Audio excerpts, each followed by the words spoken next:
There you go, sir.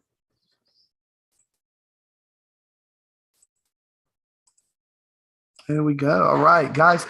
Sorry about the technical difficulties there, but we are now live on the Alien Factory podcast here, episode 5, and our special guest tonight will be joining us in just a second. He is Mr. Brandon Roberts.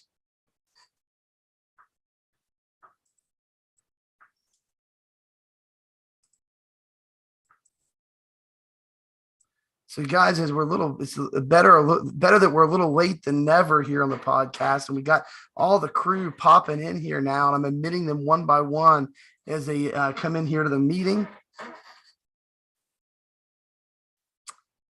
And we are getting this thing rolling. I'm looking for more. Here comes the Admiral into the meeting. I'm going to check it out on YouTube. Yeah, Robert, you can see our heads popping around now on YouTube and stuff. And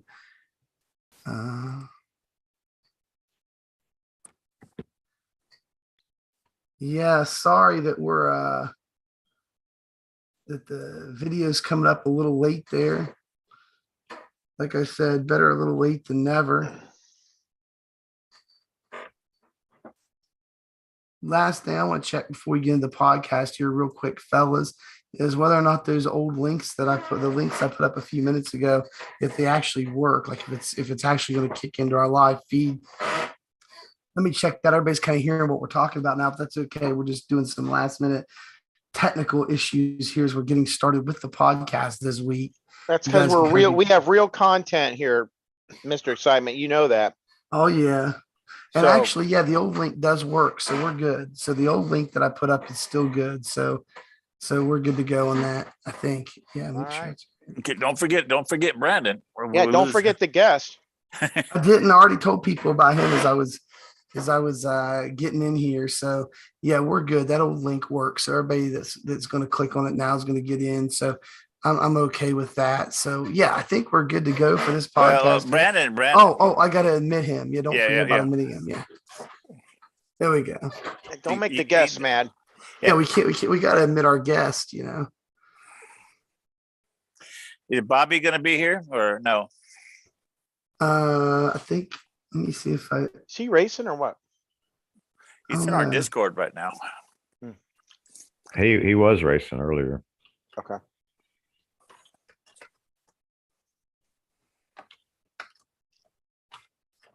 All right, just sent Bobby another invite. I don't know if he was in here before or not. If he comes in, I'll pop him up there.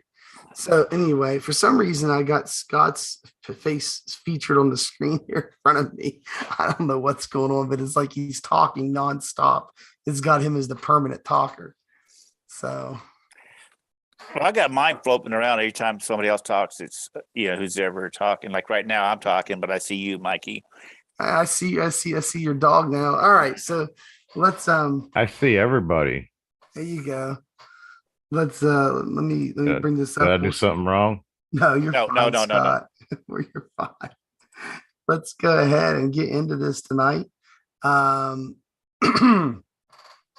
Welcome everyone to the Area 51 Alien Factory podcast. And this is the Alien Factory podcast, episode number 5. Special guest tonight, Mr. Brandon Roberts, as I mentioned a minute ago, as I was letting everybody in. There he is on the webcam. We are good. The feed is good. I'm not sure what happened. This is our second attempt tonight at getting the podcast feed going. The first attempt, it started up and started streaming. All of a sudden, the stream crashed on us. So we kind of popped out of the meeting, got everything going again, and we're just going to do this again. Bear with me. My voice is about gone. I've been sick again this week and starting to get my voice back now. So bear with us as we go through this Alien Factory podcast tonight. I'll do the best I can, maybe let others talk a little more than normal so that I can save my voice. But we're going to go ahead and just go around the room tonight and talk about what we've been doing. And this is kind of deja vu for a couple of you. We got a few in before the stream crashed last time. But Mr. Brandon Roberts, our special guest tonight, man, what have you been up to this week in the world of iRacing? Oh, rocking and rolling in the lowest splits, man. You hear me? Yeah, is that like I'm the king of the trash gutter splits. through the lower splits? Is that like Star Trek, the lower decks or something? You bet. You bet. I love Star Trek, but that's like a cartoon. It's a comedy cartoon. I tried watching a few episodes, but I thought that was funny. Star Trek, the lower decks. So we're iRacing the lower splits tonight. Yeah. If iRacing were a toilet, I'm swirling around at the bottom, man. There you go. There you go. All right. Well, this is what else we got going on here. We got Mr. Robert Cook, man. How have you been? What's your week been like? What have you been into in iRacing? Well, like I said earlier, before we had to get cut off again, doing Talladega and did 2 races, and was doing very well on one of them, and one I'm leading, and then we got refueled and working our way back up to the top, and 20 laps to go, 15 laps to go, I get wrecked out, and this typical Talladega. So now, Robert, you should be a happy camper tonight, man. You should be a happy man. I think your computer problems are finally completely resolved. Yeah, my nephew came in over the Thursday and we got everything hooked up. It got the cooler fan working and got a couple extra more fans, and I'm running cool. Tipper's hot, but my computer's running cool. Well, yeah, and me and your nephew hooked up there and did a little collaboration. We even went into your BIOS there and got you a slight undervolt to keep those temperatures nice and cool. So you should be, I think you're going to be good to go. We did some stress testing on it and everything, and all the temperatures stayed pretty cool. So I think you're good to go, my friend. Yeah, appreciate all that time you put in, and my nephew too. To me, it was well worth my time. Well, thank you, Gert. Thank you. Yeah, and so in order to do that, let's run down the list of all the things we did. So you bought that computer, had that small case, the heat sink and fan, the cooler on the CPU was loose, and you guys had to tighten it down. It was running hot like crazy. Only had one fan on it, so you took it out of that little case, put it in your old case, and then you got some more fans on it. And then you bought a replacement heat sink, a real nice Noctua CPU air cooler. And then you got real good thermal paste, put that on it. And after you did all that, and then we give it a little tiny undervolt just to help it, you, my friend, have a cool running processor now. Yeah, thank you very much, Mikey. No problem. Just say it took a lot of. We were throwing everything at that thing in the kitchen sink, I think. Yeah, I was frustrated when I first got it, and like I said, we had a I guess you undervote or whatever you did to it for I can at least run for a while, for it wouldn't be shutting down on me, and that helped a little bit. But now I can run 100% and everything's good. Yeah, that's true. And so yeah, it's good, man. Good to hear. Scotty, what have you been up to this week, man? Oh, I've run a little bit of Talladega. I think I ran 2 races in the league race, and you know how the league race went. And my last race, I got I was on the final lap of the race. We just come out of turn 4, headed into the tri-oval. I'm in 4th position on the inside row, and one of the guys, one of them guys that just can't hang on to their car. He crawls a wreck right in front of me. I got hit in the side and knocked off the track, spun 4 or 5 times, and got the car straightened back out. So I went from 4th to 19, 300 yards away from the start finish line. That's the way to race, ain't it? Love them guys. So You guys must be glutton for punishment. I do what? You guys must be a glutton for punishment if you run in Talladega and official. No, Well, I only ran race. 2. I only ran 2, and that was it. And after that, I started practicing Dover. So I'm working on my Dover set. Yeah, I hear you. And so Nurse Bobby, he just joined. He's got his webcam up here kicking. And he's got his Reverb G2 up on top of his head. Nurse Bobby, Right. What have you been up to this week? Hey, I got my stethoscope because I always race with my stethoscope. That's Hey, you got to work the gimmick, man. Work the gimmick. I just finished the Talladega race. As a matter of fact, you popped in the room and I was 27th a lap down. I finished the race in 17th place on the lead lap. 17th. Yeah, we had a caution with 5 to go. It wasn't a green-white checkered. So caution, 5 to go, restarted the race, another caution, green, white checkered. I got the lucky dog on the green, white checkered and passed like 10 cars that wrecked out. So I went from 27th to 17th, and yeah, that's the last one I'm doing. Or that's the second one that I did this week. The first one was a B car race, and that didn't turn out too well either. So I'm done. So what you see? You Tune out. guys check out Nurse Bobby there, man. When he gets into sim racing, he gets into it. He's got his yellow racing gloves on. Look Wait a at minute, that. those I'm kind aren't of just jealous yellow, here. those I are- got to put mine on. Those are Troy Get Lee his headset designs. up there. My hair's messed up, so I mean, I got my hat here. Well, at least you got hair. At least you got hair. Yeah, he's got his VR headset on, his gloves on, and look at that nice racing wheel Well, he's got you don't there. want to mess up this. I don't know what it's made of, but these wheels have this Alcantara. Yeah, Alcantara. Alcantara. Yeah. Yeah. So, yeah. For twins, man. Those are Troy Lee designs. I There can you tell. go. Yeah, Troy Lee. Troy Lee my designs. mountain Not bike sponsored racing by, gloves. but Troy Lee designs. How do you know about Troy Lee? Because he does a bunch of paint for helmets and stuff, and I'm into airbrushing and all that stuff like Oh. he does. So Yeah. I'm not at that level, but I enjoy his work. His work is phenomenal. So Yeah. and then Yeah, plus he's- on my days off, I do mountain biking. So these are my mountain biking gloves. Yep. Yeah, Troy Lee's Yeah. been around forever. Maybe Yeah, we get him Tracy, on the show too. Was Troy Lee the guy who did Ratfink? No, No, okay. no. If you'll give me a minute, I'll think. Was it Ed something? Was Ratfink Ed? I can't remember the last name. We'll have Was to it look Ed up. Hardy? Was it? Don't think so. I Somebody know do a what- Google search and find out who the Ratfink was. Ask the Googs. He knows everything. Yeah. Yeah. Yeah, my So- brother had a whole bunch of those models of Ratfink back in the 60s. Yeah. Yeah. Some of Yeah, the so- younger viewers probably don't even know what we're talking about right now. Well, Yeah. yeah, we can only hope that some of the viewers might know, maybe they could put it in the chat for us, Oh, I We figured you had to we be need a my age. resurgence of Ratfink. I figured you had to be my age and remember Ratfink. You know? Oh, that's a cult following there. So Bobby, I'll tell you what I couldn't get used to when I used to have a suede wheel, which is pretty similar to Alcantara. And like I didn't want to mess it up and the black kept getting on my hands. So like I hate gloves though, as far as like on my fingertips, like when I'm trying to touch buttons and stuff, I Yeah. can't get a good feel. I'd rather just have my actual fingers. So like I went and bought those went to Walmart and spent like $14 or $15 and bought some of those like cheap Gold's Gym workout gloves.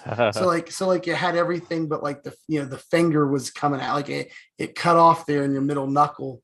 The glove ended so that it would still protect my wheel, and I wouldn't Yeah. get the black on my hands, but then I could use my fingers and the buttons and stuff. So I did that. And then Tracy sent me a link to some racing gloves that I tried out, and they were really nice. I just couldn't get past the whole idea of just wanting to hit buttons and the glove being on my finger. I just couldn't Yeah. get past that. You get used to it. If I had my way, I wouldn't wear gloves. I mean, I've been racing since 2009 or 10, and I had a G27. I never wore gloves, but once I got Right. this wheel, I mean, I was told that you're supposed to wear gloves to protect it. So Right. And that's the only that's, reason I wear gloves. and that's one of those sim experience wheels, right? Like Tracy has. Yeah, it looks nice. Yeah. So I'll tell you what have you been racing this week? You've been racing just Talladega only? Have you got any of the road stuff in this week? We talking to me? You. Yeah, Oh, you got no. any road? Nope. I worked this weekend, so I just wanted to get in one more Talladega race. The Yeah, I'm first one's a B car, and that was earlier in the week, and this is the second one. I'm that I raced. surprised. I'm surprised you didn't do any of the Ferrari GT3 sprint races. Oh, yeah, at Road yeah. America, because Yes, Scott Austin was into that. I did do some Ferrari. I love the Ferrari. The Ferrari in the Assetto Corsa game. The competitive. I can never pronounce. Competizione. Wait. Brandon, you're Assetto- familiar Yeah. with the Assetto Corsa. Yeah, How do you ACC. It's your pronounce? cue, Brandon. What's the proper way to pronounce competizione? How do you say that? That's what I've always heard it as on YouTube. I don't when speak YouTubers Italian, talk so about I don't know. it. Is Assetto Corsa It's amore. Competizione. Yeah. Like I even try in private to pronounce it properly, and I just can't. It won't come out. I don't know. Just call it ACC. We're good. There you Yeah, go. ACC. Yeah, that's pretty popular too. But yeah. Man, the Ferrari, the GT3 cars in that game in general are just like phenomenal. If it's Yeah. like Oh yeah. I don't know. You have ACC, right? I do. Yeah, I do. You do, yeah. I mean, I wish they had a community like iRacing, or I would switch in a heartbeat. I mean, Yeah, I honestly would. I played a lot of ACC. I did a lot of Yeah. Project Cars 2 and ACC and VR before I came to iRacing. And the force feedback's a lot better in Assetto Corsa, and the physics are a lot better too. Yeah, absolutely. And the cars, you can rescue them if you start losing the back end. Yeah, don't even get me realistic. started on that. Yeah, don't even get me started on that. I get so like irritated with iRacing about that. It's ridiculous. Hey, Bobby, you were saying something about the community. Have you tried on AC on Assetto Corsa, the SRS system? I have not. No. So I'm not the original familiar with that. Yeah, the original Assetto Corsa has it's called Sim Racing Systems, and it's set up very similar to iRacing, and it's really good. Real good quality racing. Usually the lobbies have at least 8-10 people in them. Good. Yeah, you should try it out. You got Assetto Corsa. Yeah. There's a guy I found on YouTube, and his name slips my mind right off the bat, but he titles his YouTube videos hyper realistic racing, and he's got this like, I don't, you probably know who I'm talking about. Man, just the I've been following him, and just the racing in general is it's like it's super realistic. I mean, the racing and also the feel of, you can feel the road so much better. Like he went over the details on ACC versus iRacing, and the physics in iRacing is like a fraction of compared to what like ACC. Yeah, if Assetto Corsa had oval, they would own it all. Yeah, well, the problem is the physics in iRacing is like 20 years old. I mean, it's like, how many times can you put a Band-Aid on something? So does ACC have a point system like iRacing? Because yes. I wasn't aware of that. They have like a rating system. Okay. Yeah. So I'm not sure why they haven't grown, because weren't they out before iRacing? Well, I mean, before iRacing became iRacing anyway. No, I think the original Assetto Corsa came out in 2014. No, iRacing came out in 2008 or not, 8 and 9. Eight. They had the beta in 8, the beta in 8, and the public release in 9. But that, like, I gave up. Like, you guys are talking about how you've raced Talladega this week in open races, have been frustrated. I've raced the one league race, and that's it. Like, I have not done any open Talladega racing this week. I'll get one in maybe tonight after the podcast, or tomorrow, maybe the last one tomorrow, but or maybe the lunch. I'll do it at lunch, maybe on my lunch break challenge race. You know what's hilarious, and I want to do a before and after sound bite of the people that are talking pre-race and like on the first lap, and how well they're getting along with each other and joke, versus like the same people that are at each other's throat the last 5 laps of the race. It's hilarious. Like, oh yeah, they're the same people that were joking around and saying have a good race, and like, are these really the same people that were just talking at the beginning of the race? It's crazy. You must have watched our league race then, Bob. Oh, was it? Did that happen? Yeah, Robert, you were the star of that one. Let's not talk about the league race. Dude, I had to do before and after. Hey, Bobby, one car takes out all 3 of us on a team. One car. Well, I had my stream going, like I was live streaming it, my car, and I always do the post-race interviews after, so I keep the stream going. And then after the race, I hadn't stopped the stream yet, and we're over there in Discord, and Timmy pops in, and it gets kind of heated. I didn't even do my exit at the top of my stream like I normally do. I just reached up and hit the end button on the stream. I was like, I had to cut this off, but it was pretty crazy. The M is for mute, right? Yeah, really. Oh. Well, I got a stream deck. I got one of those little stream deck button box things. I just hit I got a mute button on it I turn the audio off. Yeah, I figured some words were probably flying. Yeah, we weren't doing any cussing. Words. There was no cussing going on. We were just a little upset. Yeah, I'll tell you where I spent my week though. Is I've done a lot of road racing this week. I've done a few of the F3 races. I love the F3 car, and but I haven't done too many of them. I've done a few. But where I spent most of my time is the MX5s at Sebring. Man, I like Sebring as a track. And I like the MX5s, and that's been a great combination from this week. I've had a lot of fun. I've been trying to work and get my safety rating up, but man, the C class, I do a lot of the Sim Lab production car challenges. Me and Tracy does some with the MX5s, and but when you go up to the C class, there's some fast guys in there. I mean, there were guys turning laps. When I was looking at my standing sheet, my races I was driving, and like the fast guys were consistently turning like 2 minutes and 27-second laps sometime in there.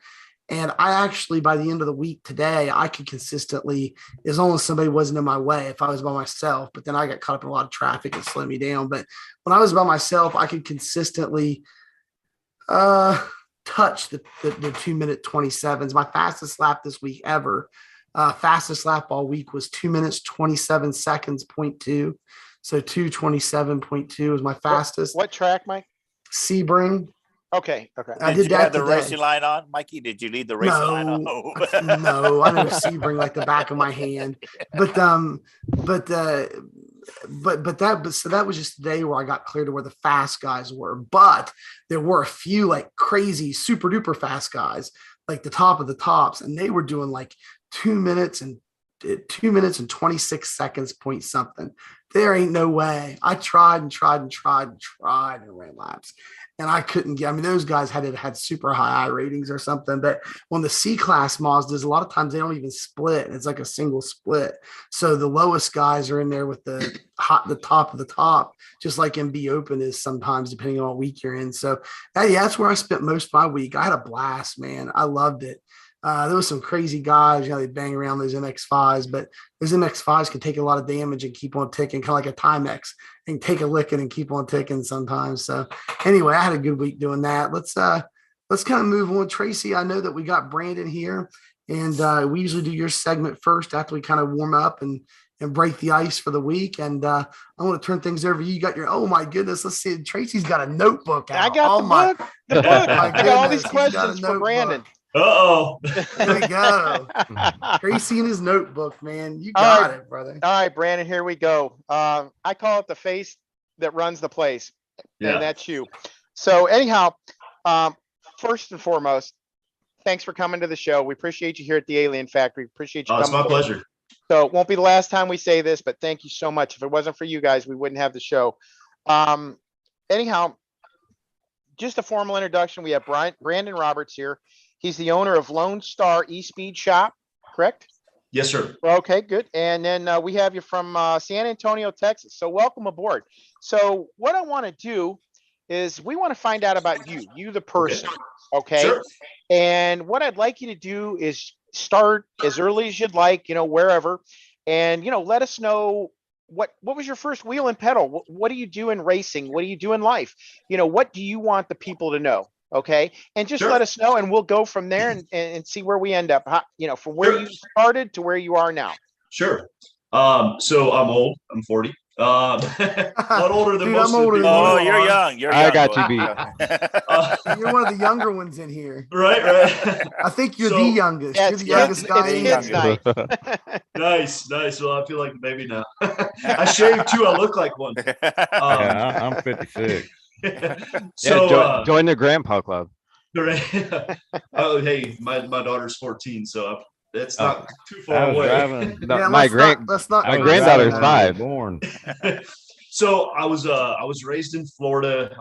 Most of you guys probably know Florida is a hotbed scene for short track racing, and Sebring's there. You got Daytona, everything. And I grew up on the short tracks, watching the guys race. I had buddies whose families raced. I love racing. The asphalt stuff, because I know they have a big asphalt scene down there, like late models. Asphalt for sure. Like no, not Volusia. I can't think of the other ones that are down there. You got New Smyrna, you got That's Showtime, you got Freedom Factory, Citrus County. There's so many of them down there. Now the Freedom Factory, and they're not that shutting was down. DeSoto, right? DeSoto is another one. Yeah, I think they renamed it recently. The Freedom Factory. Is that which one? Yes. Was it DeSoto? Yeah. Yeah. Okay. Yep.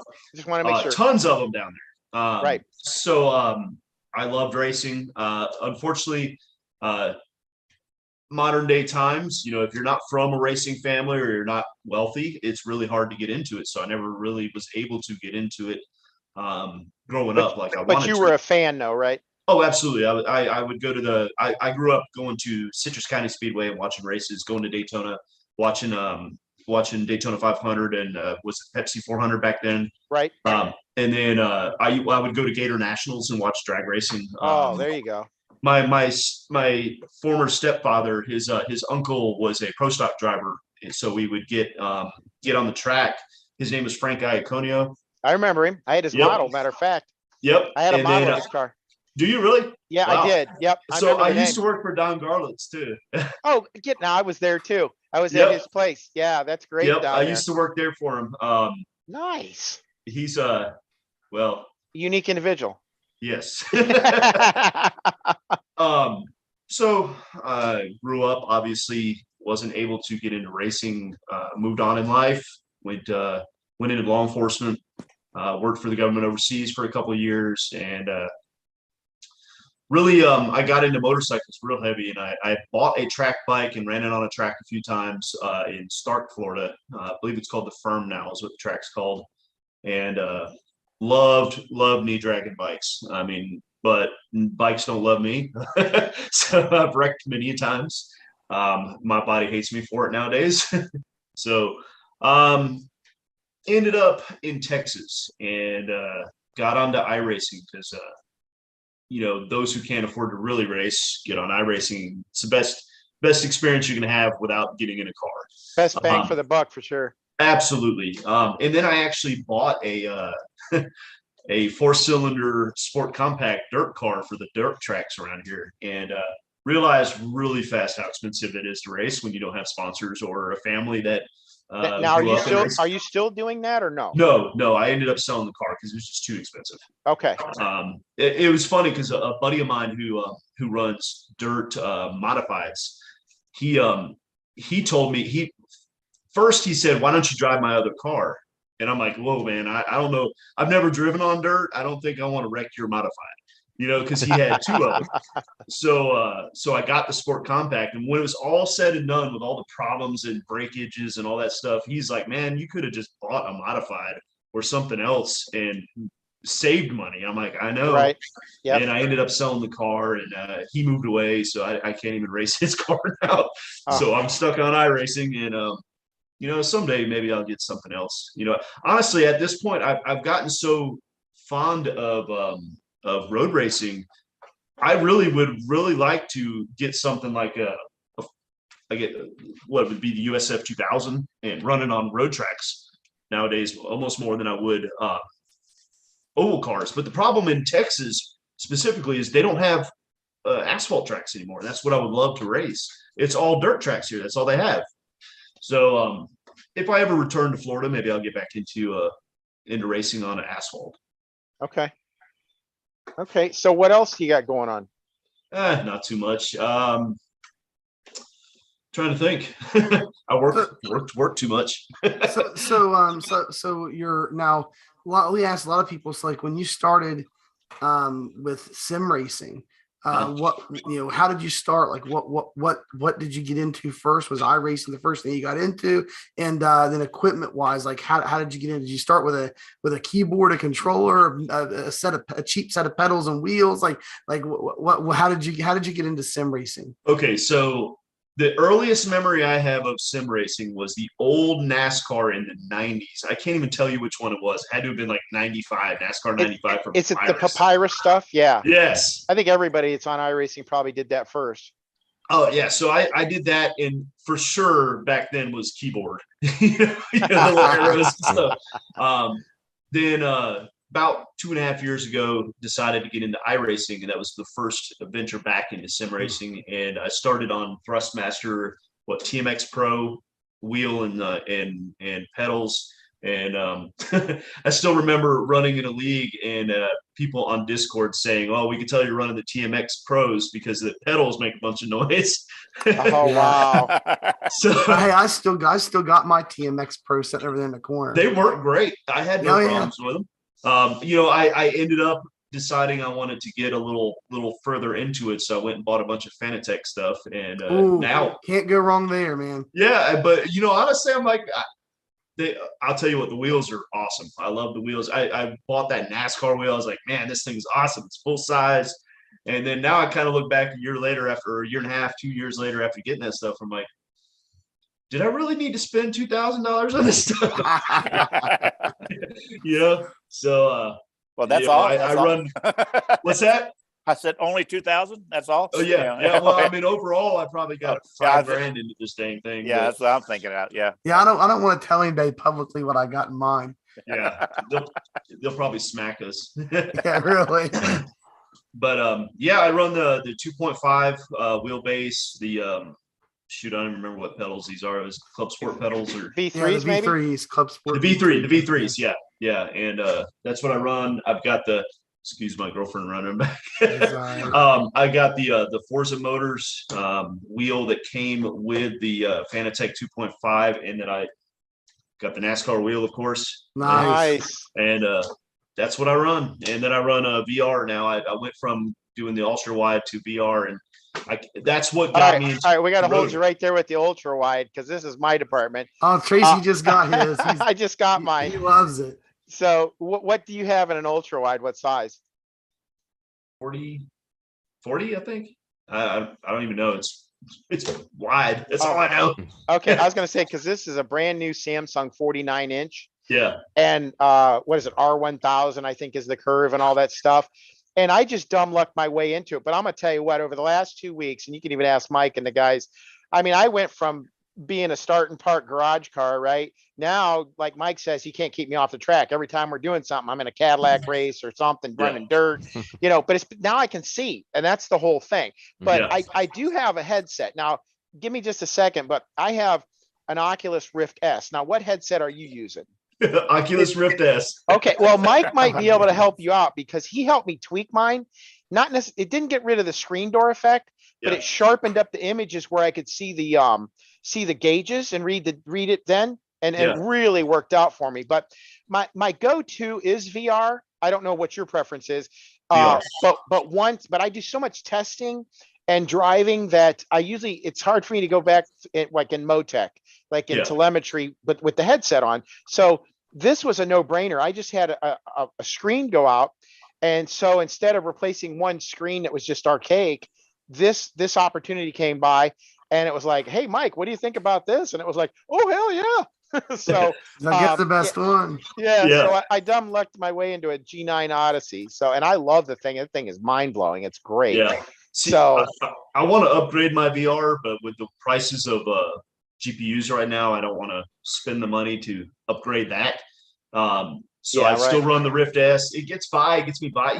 The only reason I started road racing, when I had just my monitor, I had a really hard time doing road racing because I could not judge distance very well on That's my problem with the monitor. But as soon as I switched to VR, it was like, holy cow, I could get around the track. And from that point on, I stuck with VR, and it was just mind blowing how you could go from a monitor and can't tell when you need to brake on a road track. But then put on VR and it's like, oh wow, it's like I'm driving a regular car. It's natural. That your depth of field's great. And Bobby, that's the same reason why you race in VR too, right? I mean, depth of field, getting around the track's easier. Yeah. I mean, it puts you right inside the car. And it's hilarious watching people that have never been in VR because I personally went through a nauseous phase. It's usually like the first couple of days that you're in the VR headset, but I adapted pretty quickly. Like after the first couple days, like I was good. I was fine. And a lot of people like the first time that they get in it, it'll scare them. They're like, "Oh, I'm never doing that again." Like it's going to take more than a day for you to get used to. Like you got to you got to kind of commit to it and like let yourself adjust to it before you just throw it out the door and say that it's not for you. I mean, cuz it scares a lot of people. I mean, you're literally like you've never been in that type. It almost feels like you're in a different reality. You know what I mean? Yep. I never had a problem with it. I'm sorry. Go ahead. No, I'm just saying, I swear I love Nurse Bobby's look there in the webcam. He's got the stethoscope, the t-shirt. No, I don't really race with a stethoscope. No, the t-shirt says I'm a nurse. I mean, he is totally working the gimmick, man. It's like back to my professional wrestling days. You always got to work the gimmick all the time. That's right. Yeah. Yep. We got some personalities on here. There you go. I mean, we got the Colonel. I mean, I got, I gotta play it up, play it up. I just can't Absolutely. save any lives over the webcam. I mean, I So- can tell you what to do with chest compressions maybe, but that's about it. Not the- So Brandon, what you mentioned you didn't want to upgrade your video card, and that's one of the reasons why you were looking at not you weren't getting a new VR headset right now. What video card do you have? The 1060. Still running Yeah. at 1060. And That's Is kind of that tough. is that the same thing I got? a- A is it 1060. a TI? No, I wish you had a 1060, Scott. You No, got- it's the 3 GB. And you it got- still runs VR and it does fine. yeah, I got a it'll 1040. I run got the rig. 1040, don't I? No, you got the 1050 Ti. Oh, 1050. Okay. 1050 Ti. Mike, why are you rubbing your head right That's now? what I was Just- thinking too. Like he's got a headache. Like, let's not go through this. Hey, I have to agree. I have to agree with you, Brandon. Right now, the GPUs are way too high. Way too high. If I want to buy a video card, I want the latest and greatest, but I ain't gonna pay $2,000 for the No, latest. heck no. No way. No, So I can Yeah. wait. This one does fine for me, and I'll That's wait. it for me. Yeah. It works. I don't have any Yeah, issues. as long as it I still works, run that's- 60 to 80 frames per second. Yeah. No issues. Yeah, I'm running good frame rates on my 32-inch monitor, curved monitor, so I'm doing all right. no, the Bobby, the face palm was for whenever Scott goes, is that the one I got? Because I'm thinking I'm thinking I wish you had that one, Scott. Scott, don't feel bad. I'm not a tech guy either. Yeah, I'm not. Mike knows my whole computer. He knows what's all in it. I kind of Yeah. guess at it. Well, Yeah, but it's not that I was face palming because he didn't know what he had. It's because we've been talking to Scott, trying to get him in a better setup, like a better monitor, maybe a VR headset or Yeah. whatever. And I'm thinking, man, I wish you had a 1060 because a 1060 is like the minimum to support some of the older VR headsets, and we could get you Yeah. in one. That's why I was Yeah. face palming. I'm Oh, like, okay. no, I'm like, I wish he had one, but no, he doesn't. He's got. You the can pick up the 1050 1060s used real cheap though. So Yeah. Yeah. this one was regurgitated from an old computer. So Yeah. Let's Trace, what else we got for him tonight? That's a lot of questions, but you were talking about the Lone Star speed shop there. And then you also you work a lot and you build and do some things and race. I guess what I'm trying to say is what cars do you like? Like, what are you racing in iRacing? If somebody wanted to go find you and race in the bottom in the lower decks with you, lower decks, man. Lower decks. Bottom, the would they very find you bottom. in? Yeah, what would they find you in? So oval would be late models. I've just always loved the late models. I used to do late model and super late model and the SK modifieds a lot, but I've kind of narrowed that down to late models for the last season. Other than that, they'll find me in here. Hold on, let me check my little star here and see. F3, USF 2000, GT4s, and Formula Renault 2.0, and occasionally dirt street stocks and late models. Now, did you ever drive the V8 supercars? I Tracy have loves on those. Assetto. I have not on iRacing. Okay. But But, that's something I like dabbling in, but that thing's a beast in itself. It They is. are even on Assetto. Like they wanted to go do that at Mount Panorama one time, and holy cow, that's a hell of a track to start on Dude, those cars. Mount Oh, Panorama. that's Mike's track. That's my all-time favorite road course track. I Number suck at one. it, but I Love love it, it. man. Love it, dude. I love driving it in the F3s. It's so fast up there on top of the mountain. I mean, it's just crazy. And Yeah, then Threading wow, the needle. man. it's a Yes. very unforgiving track, though. Oh, yeah. Yeah, absolutely. Yeah, but I Yeah. love that track so much. I race it like every time that track comes up in iRacing. I don't care what car is racing it. I go if I don't have the car, I go buy it. So I can Yeah. race it that week Yeah, in iRacing. So you just gotta, you memorize the track and you just get to the point where you drive it blindfolded, I guess. yep. You know what? The track that's kind of doing that for me now, and it's weird because for whatever reason, over the last 2.5 years, I have not been on Barber, but this season I ended up on Barber, and I absolutely love that track. Awesome. Yeah, I've been practicing there myself because that's one track that I do own. Yeah. and I know they race in real life. You were talking about racing motorcycles or doing track days. Mhm. I know they have the same thing at Barber. That's a big motorcycle track. Yeah. And then they got the one section where you kind of dip off. I don't know what it's like, a right, left, and at the bottom is a hard right, and you keep going. Yep. And so yeah, it happened to be the V8 supercars. I did an AI race just so I could drive that track combination and try to just go around it and just see if I could not wreck or fly off the track. But that's a tough little place there. You got to put is. some laps in to really get focused and do well there. That's for sure. That little spot you're just talking about, the little corkscrew deal it's got going on is Yeah. it's almost like running Laguna Seca. Yes. The way, because it goes I like downhill. Laguna and Seca too. you Yep. got to figure it out before you will go off that track every time until you figure out how to hit that thing. Yeah. Yeah. Because Yeah. you can't see the turn. No, Right. you just gotta know. It's a Yeah. blind turn. Yep. Yeah, Yeah, Laguna take a lot Seca of is in my curve, top 10 all-time favorite road course tracks. Yeah. I'll tell you what, they don't have it on iRacing, and I wish they did. But have you ever heard of Most? The Uh-uh. track called Most? No. Oh my gosh, it's on Assetto, and it's probably my favorite track. It is just so much fun. Now you said So- you were dabbling in the dirt late models too. Yes, I got into dirt street stock maybe a year ago because I had not done any dirt on iRacing Okay. and ended up doing street stock, and I was like, yeah, this is kind of fun. And then I got into the dirt late model, limited late models, and I was like, these are really fun. And then the Right. 358 modifieds, Yes. which I love those. Yes. But Now I our stopped guest. doing. Go ahead. I I'm was sorry. gonna say I stopped doing it for a few seasons now, and I'm just trying to get back into it slowly, back running like the street stocks and stuff.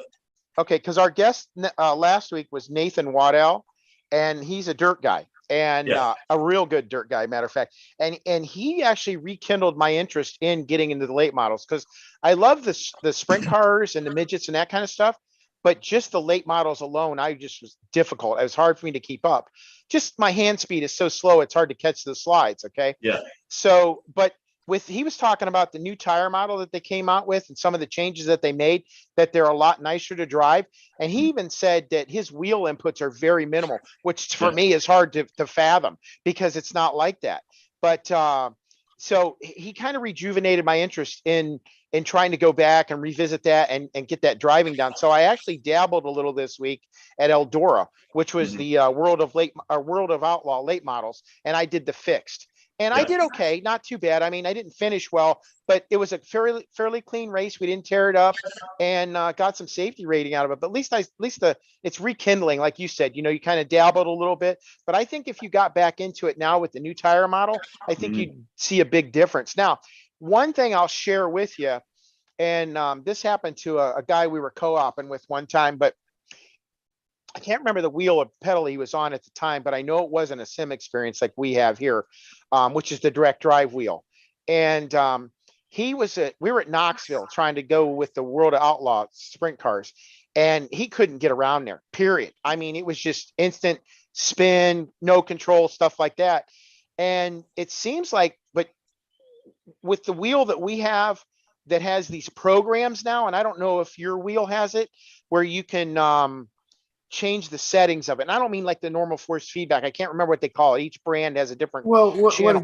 Tracy, what it is that the one you have, the Sim Experience, it runs Sim Commander. With Sim Commander, it runs its own force feedback off the Yes. telemetry, Yes. off iRacing's Yes. telemetry. So it doesn't use iRacing's force feedback. But Brandon's got the Fanatic Club Sport 2.5. So unless he's running IRFFB, if he's running that, then it has a telemetry mode. But if Okay. he's not, then he's running off iRacing's direct force feedback through the Fanatic software. So Okay. Fanatic software just uses iRacing's force feedback. So my point being though, and I'm sorry to confuse that issue, is if you weren't on like something like IRFFB or some secondhand software like for our wheels, you had a hard time driving them, right?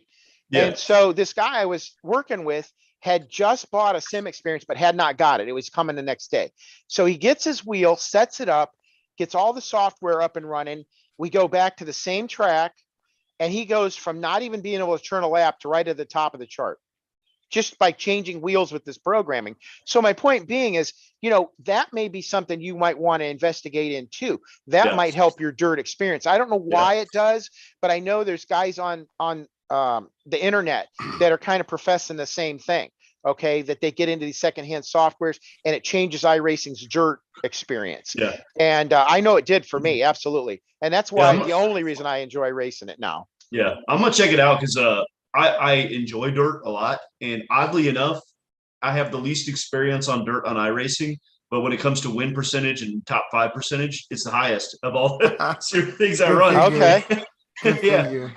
So but like you said, the sprint cars, I've never been able to be fast in those. But when it comes to the late models and the 358 modifieds, I've figured out how to be fast in those cars. In the toilet splits. But for whatever reason, dirt, I have the highest percentage of winning at, but I don't run it very much. right. Yeah. Probably because you're more relaxed and it don't matter, you know? Yeah, yeah. So So all right. Well, Trace, yeah, Yeah. go ahead, Mike. no, you go ahead. I was gonna say I'm pretty much done with this segment. If you got something you want to go or go into the next segment. Yeah, that's what I'm supposed to do. It says wrap this one up, and let's go ahead and head into the weekly roundup. And I'm sure everybody on the team likes this part of it. We Well, look at I the got a week- question. Brandon, do you have a setup shop type thing that people can go to get setups from you, or you just running your own stuff?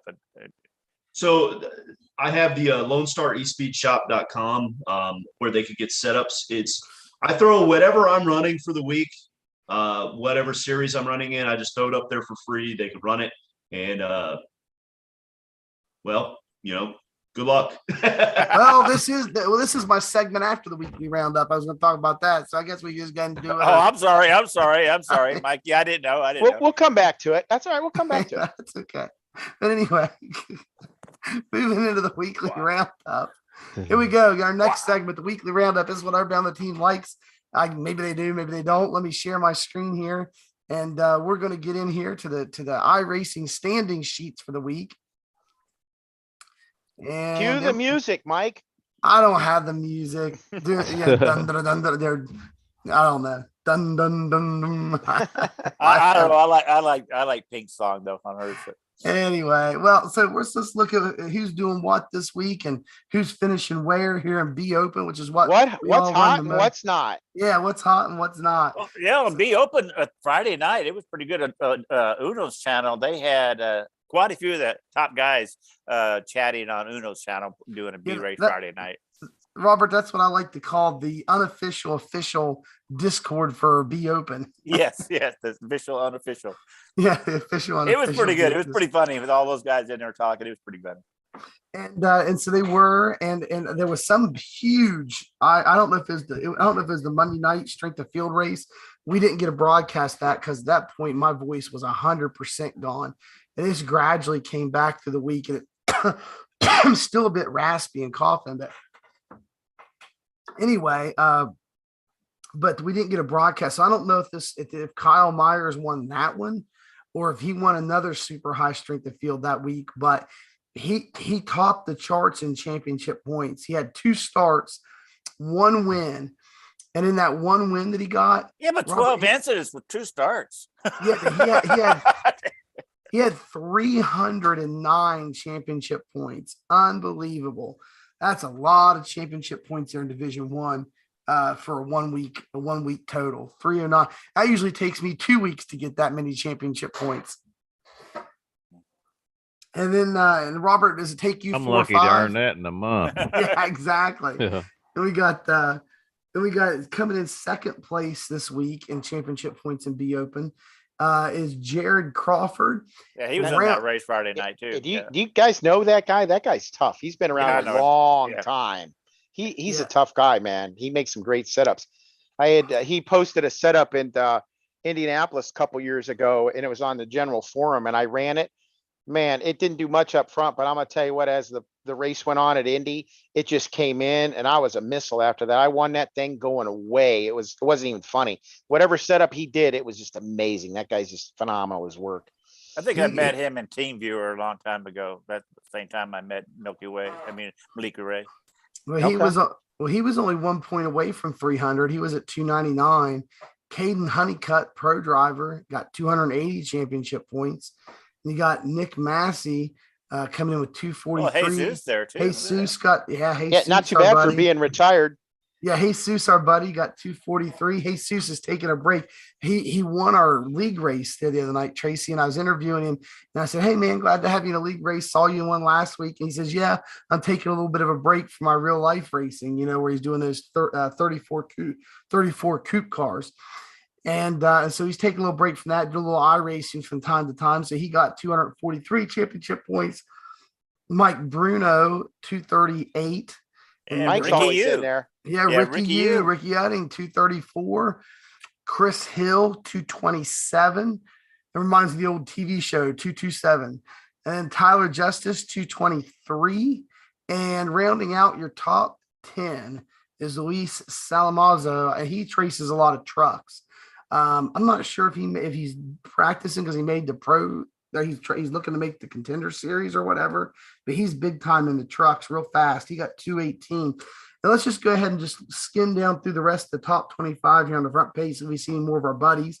Let's see. Stephen Adigar. Stephen Aguilar. There is no T in Aguilar. That's how I pronounce it. One time it was just me and him in the Discord. And I said, "Man, I've heard your name pronounced like 5 different ways. Like, how do you pronounce it for me? And let me know so I'll know the real way." He said Aguiar. That's how it's pronounced. Aguiar. Adigar. Whatever Robert says. See, Tyler Justice and Mike Bruno had one of their phase 2 teammates pop in there too in the top 25, and that is Dustin Montgomery. He was 11th. Let's see who else is in here. Jacob Reeves is there. Yeah, Jacob Reeves, and yeah, that's pretty much. Dalton Collins reached out to me. He wants to come do the podcast. I was working out some dates with him. He's big. He's big over in the truck series. Popped over here to Be Open for a week. And he's real big in the truck series and has a nice high I rating over there and stuff. So, we're gonna be working to get Dalton Collins in here to the podcast. So, we'll get him lined up here in the next. I'm booked up for like the next 2 or 3 podcasts, but we got Junior coming one of these days too, don't we? Yeah, that'd be nice. Yeah, you should work on that, Robert. You let me know how that goes. So that's your top 25 there this week and Be Open. Let's switch this around. Let's go to the fun part. Yeah, we're going to go to the walk of shame. The wall. I'm calling it the wall of shame. We're just going to hit everybody here, and it's on the nice wall plaster on your screen right here. Here we go, all divisions, and I want to switch this over here to incident points. Drum roll, please. Yeah. Here we go to the wall of shame this week. We got Ryan Higney. 19 starts, so that's 123 incident points, but he had 19 starts. Okay. Let's see. On number 2 on the list, John Thompson had 120 incident points of 15 starts. So I'm not sure if there's any standout here so far that has a ton of incidents and like very little starts. Well, you got Jacob Cobbs. He's a character. If you guys ever listened to him on it, he had 25 starts, 83, 96. That's not that bad, really. No, so really, I think our only real contenders are these top 3 up here. Let's see. We got Stephen Adigar in there at 12. Yeah, he had 22 starts, so his incident points per race is pretty low on that deal. Yeah, but you might want to look at the laps he led though. He led 225 laps, so I think we can pass on Steven this week. Yeah, really. So let's go here. Then we'll break out my trusty calculator. I think really the top 3 guys are going to be our only contenders. So let's do the math on these guys. 123 starts divided by 123 incidents divided by 19 starts. 6.47 per race. I would have gave up after the second one. Let's remember that guy. Here's the one I think is actually going to win it. I think the guy number 2 on the board is going to be our winner for the wall of shame this week. 120 incident points over 15 starts. Oh yeah. He's not even close. Oh, nobody else is even close. Our winner for the week on the wall, our wall of shame winner for the week is John D. Thompson.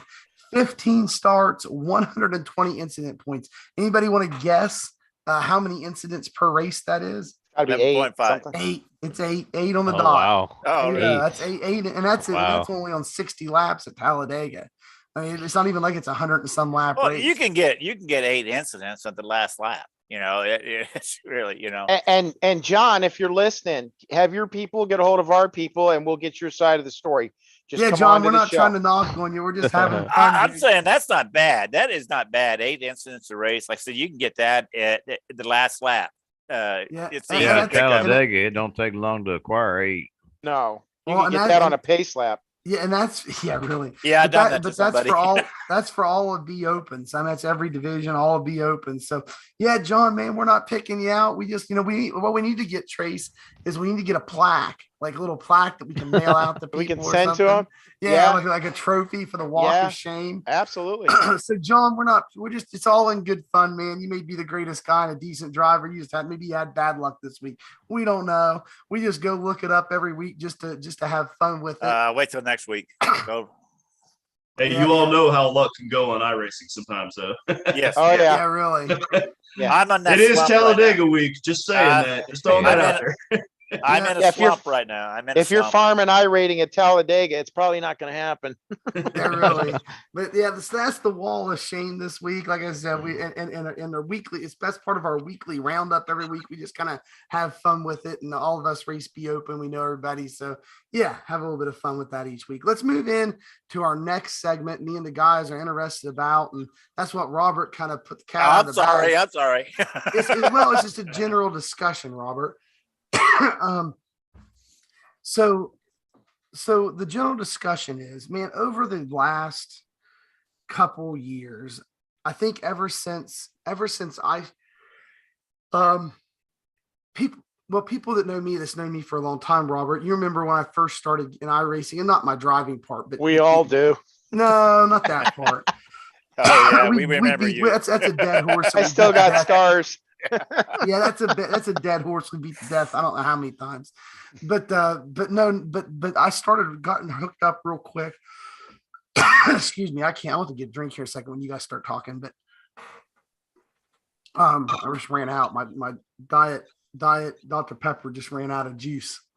But anyway, I got hooked up with David Lamb and I started racing for Rocket Racing Setups, and that was one of the first big ones that was out there. There's like 2 or 3 real big ones that started, and they were really the only ones around. And I think they actually made a lot of money back then because they were the only ones around. But I started racing for them, and all I heard, dude, I got so much hate.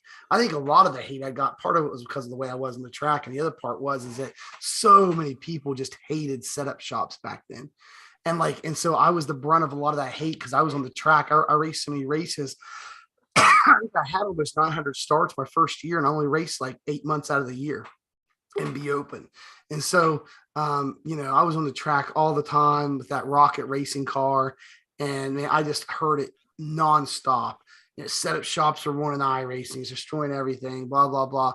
And I'm not discounting that. Maybe it did, maybe it didn't. I don't know. I just know that I didn't know how to build setups, and they were offering me all their sets for free if I just slapped their logo on my car and try to sell their sets in races. And I was like, that sounds like a good deal to me. It'll save me some money. It was better than paying $10 a week, at the time, because I didn't know how to build nothing.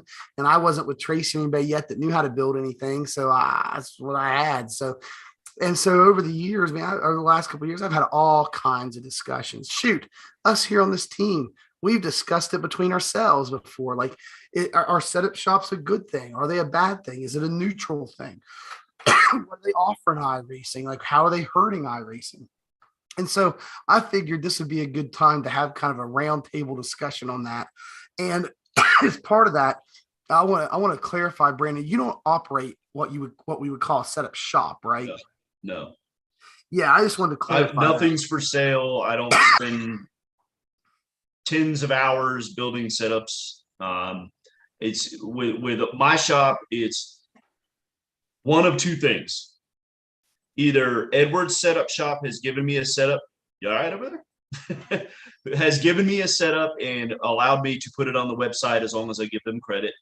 Or I've taken the stock setup and made some slight adjustments that have knocked off 1 to 2 seconds of time.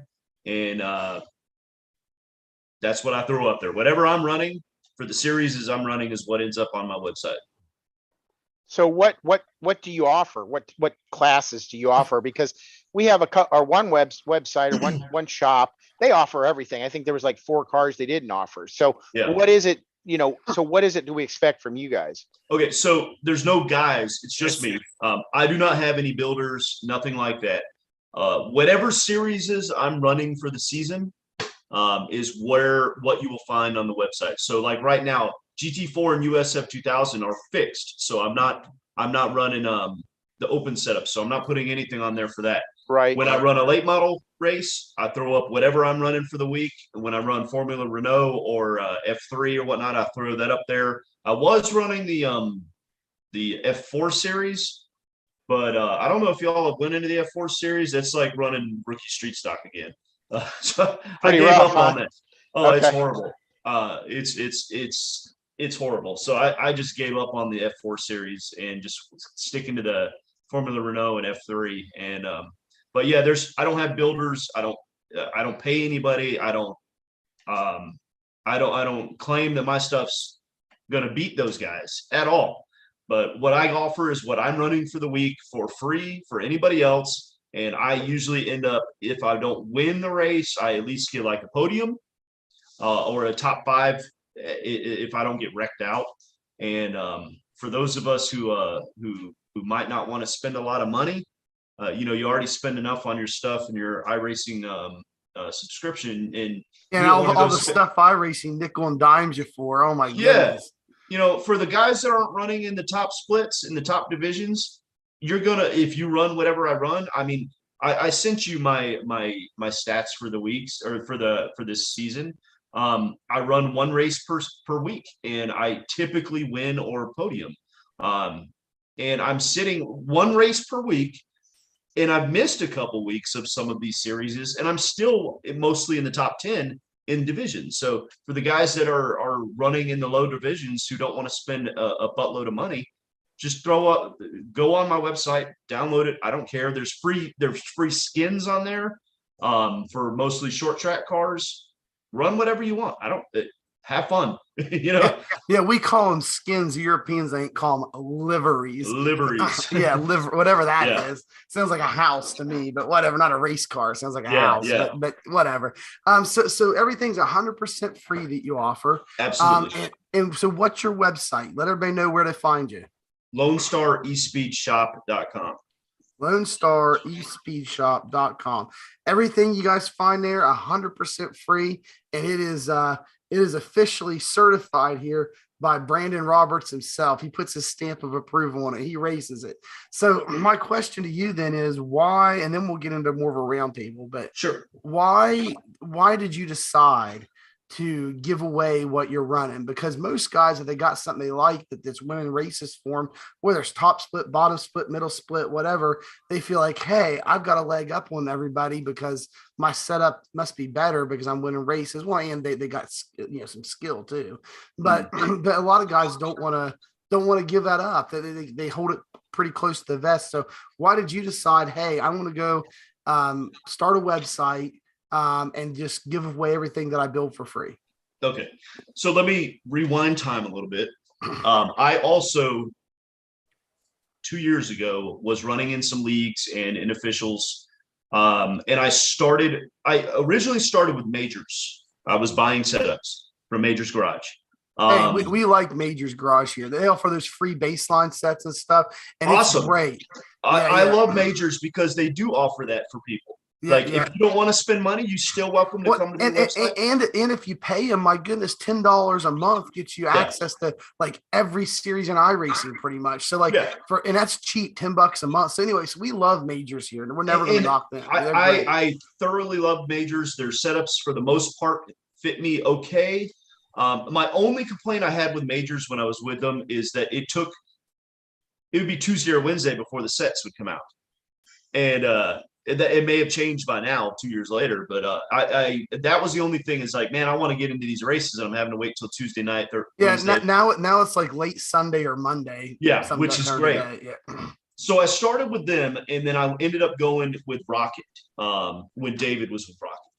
And David's setups fit me very well. They were very loose for the first couple laps, but they were fast. Oh yeah, and they were fast in the long run, man. Wicked fast. Long run spree. Well, I mean, wicked fast. And it ended up David's setups got me 3 series championships low divisions, but I got championships in late model, super late model, and SK mod because of David. But I was spending a ton of money. I mean, I was spending. Oh yeah, there's like 10 to $15 a pop. Yeah, and at least they were back then. Yeah, and then the battles started going between the setup shops. You guys probably remember this a year or so ago. They were starting to trash talk each other, and so I started to kind of back away. Yeah, and now it's just broken down to straight up soap opera drama. Oh, it was ridiculous. I mean, but it was rivalry in like in what did you call the heated up or whatever, but back then. But now it's just evolved into straight up daytime soap opera drama. Yeah, it was getting old. It was over greed and ego, and it kind of bugged me.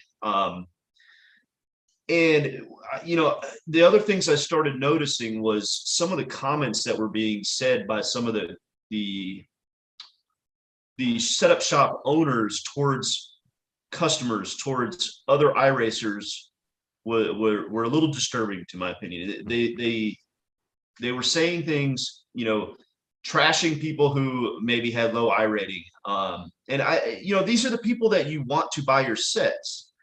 And it kind of bothered me. So I walked away from setup shops and said, you know what, I'm not doing this anymore. And I started doing the fixed races again and started doing road and whatnot. And then Edwards setup shop. Let me rewind a little bit more.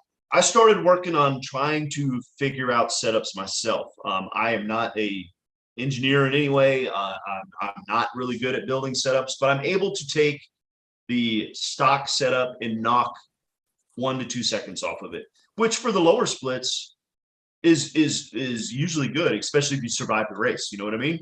Absolutely. Well, road racing, that's the key thing, is surviving the race. Yeah. Yeah. So I built the website with the intentions of giving away free whatever I was running and free skins, because I was making liveries for my cars, and there's a ton of them up there, and I was like, you know what, throw them on there for free. The only thing that let's please not call them liveries anymore. Yeah. I was just all right, so skins. The skins are wraps. I've been running road racing too long. All right, wraps or skins, but wraps. liveries, I just face palm every time. I'm thinking of a big, huge house on the side of a hill, not a little tiny race car. Anyway, but those Europeans, man, they love that word livery. Yeah. So I put a bunch of skins on the website, a bunch of wraps on the website that I made. I made a bunch of different designs. And what I did is, if you go on Google, you could look up race car wraps or whatever, and you find just basic designs that are on there. And I would take that image. If I liked it, I would take a part of that image that I liked. Hey, I like the way this looks. I'd modify it, 25% or so. And then I throw it on the cars and say, hey, it's free, take it, and people were downloading them and running that. Started throwing the sets on there, and then Edward's setup shop started in his Discord, and he was running setups for free. So I got with Ed, can't remember his name right now, his first name. Austin Edwards. Austin Edwards. Yeah, because they just reached out to me and wanted to work out a deal where wanted me to link their website and the videos and stuff. Yeah. And they created me a channel inside their Discord to post all of our videos and stuff. One's kind of nice. But the cool thing about those guys is the website's just like very minimal. It's just got a few little tiny posts on it, and then this big old button for Discord, like right up there in the top left or top right. And you click that button, it takes you in their Discord. Dude, they got a Discord with 2,600 people in it now. Yeah. And they build for all kinds of stuff. Everything. It's all free. All free. Yep. So if anybody out there is looking for free setups, I'm going to do a video on that here pretty soon. Another place that offers free sets, but that's a great resource to go. And a lot of them are fairly competitive, at least up into the. They do a lot of road Division 1, too. Maybe not. Right. But in road, I'm definitely not Division 1. Yeah. Oval is a different story, but road, I'm definitely not. So I talked to Austin. I was like, hey, man, you're giving away free sets. I've got this website. I'm dedicated to giving away free sets and free whatever to everybody. Can I put your stuff on my website? He said, absolutely. Just give me credit. So anything that goes on Lone Star Race Speed that is from that is set up that Austin Edwards or one of his guys made, I credit them and it's completely free. I'll run them a lot. Or I'll modify them to my liking. I'll change a few of the settings to what I like. They've done me fairly well. I mean, I was a little faster, I think, with David's setups for sure. But and then I made a setup. I call it the crew online crew chief, and it guides somebody who could go in there and step by step helps them just modify their setup to what they want. And so now, they can is that available on your website as well? That setup guide? Yeah. It's Good, not a guide. awesome.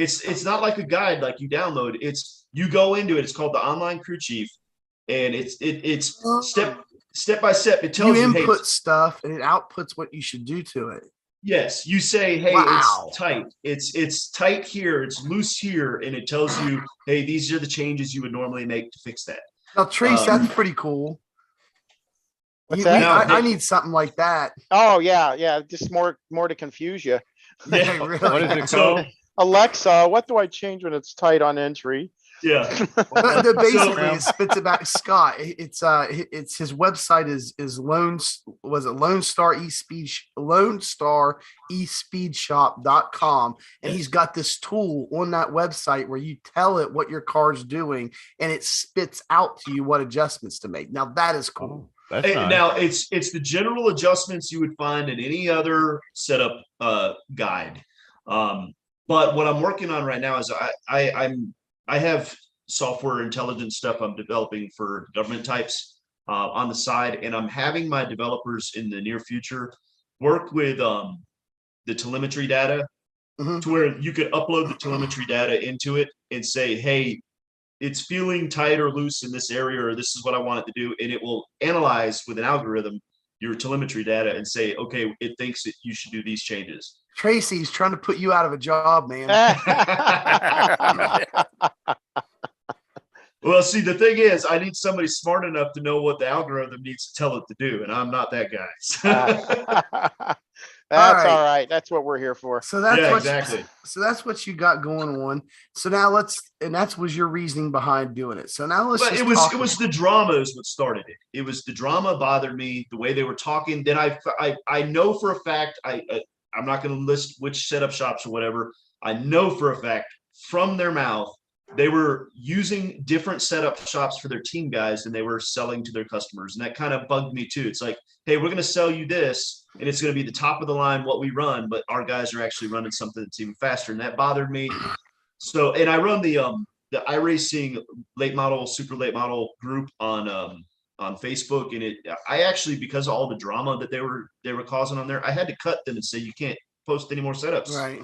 It was just out of control. The drama that was not only the drama, but the constant spamming, and it was like, oh my god, you guys just give it a break for a second. So I'm with you on that. Like I've been on the inside of some of the setup shop stuff before. I can tell you there's some builders that sell what they race. Okay. And Liam always did that personally. I don't know about anybody else, but I know he did. But I also know other guys that did not, that they would race one thing and sell something totally different. And I saw it, and this is all inside baseball stuff that I witnessed. I saw it happen within the same shop. Like one builder selling legit good stuff while he was racing, and another builder building for a different car, not selling what he was racing in a race. And I pinned I'm not one named the builder, but I pinned one of the builders down. This was a long time ago, so nobody remember but me. But I pinned them down on a Pacific track on what he was. It wasn't what I normally ran.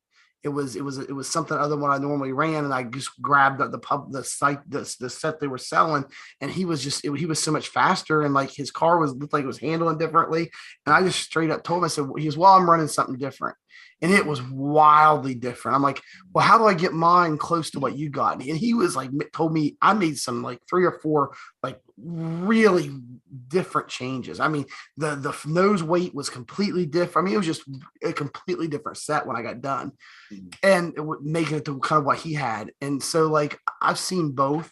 I just would prefer people be honest and say, this Yeah. is not what I'm running, but it's what I'm selling. Or yes, this is what I'm running, and be honest about it. Either way, it doesn't really matter to me as long as you're honest and That's me. the customers know what you're buying.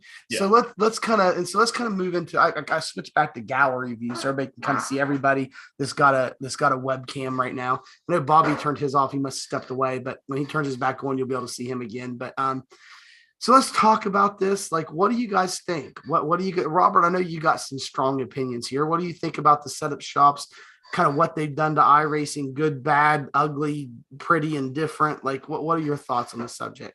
Well, if it wasn't for the iRacing, VRS is what got me started on it. If it wasn't for them, I would be racing fix because I was so far behind everybody. And then you got the teammates that you got, and they'll help you out quite a bit to help build up your setups. But some of the times what I feel is that the guys will get these setups that are fast, but they don't have the car craft to run them. And they will run 10, 20 laps or something like that. And then they're in the way. I see, race setup shops are good, but you still got to spend that time to learn the car craft.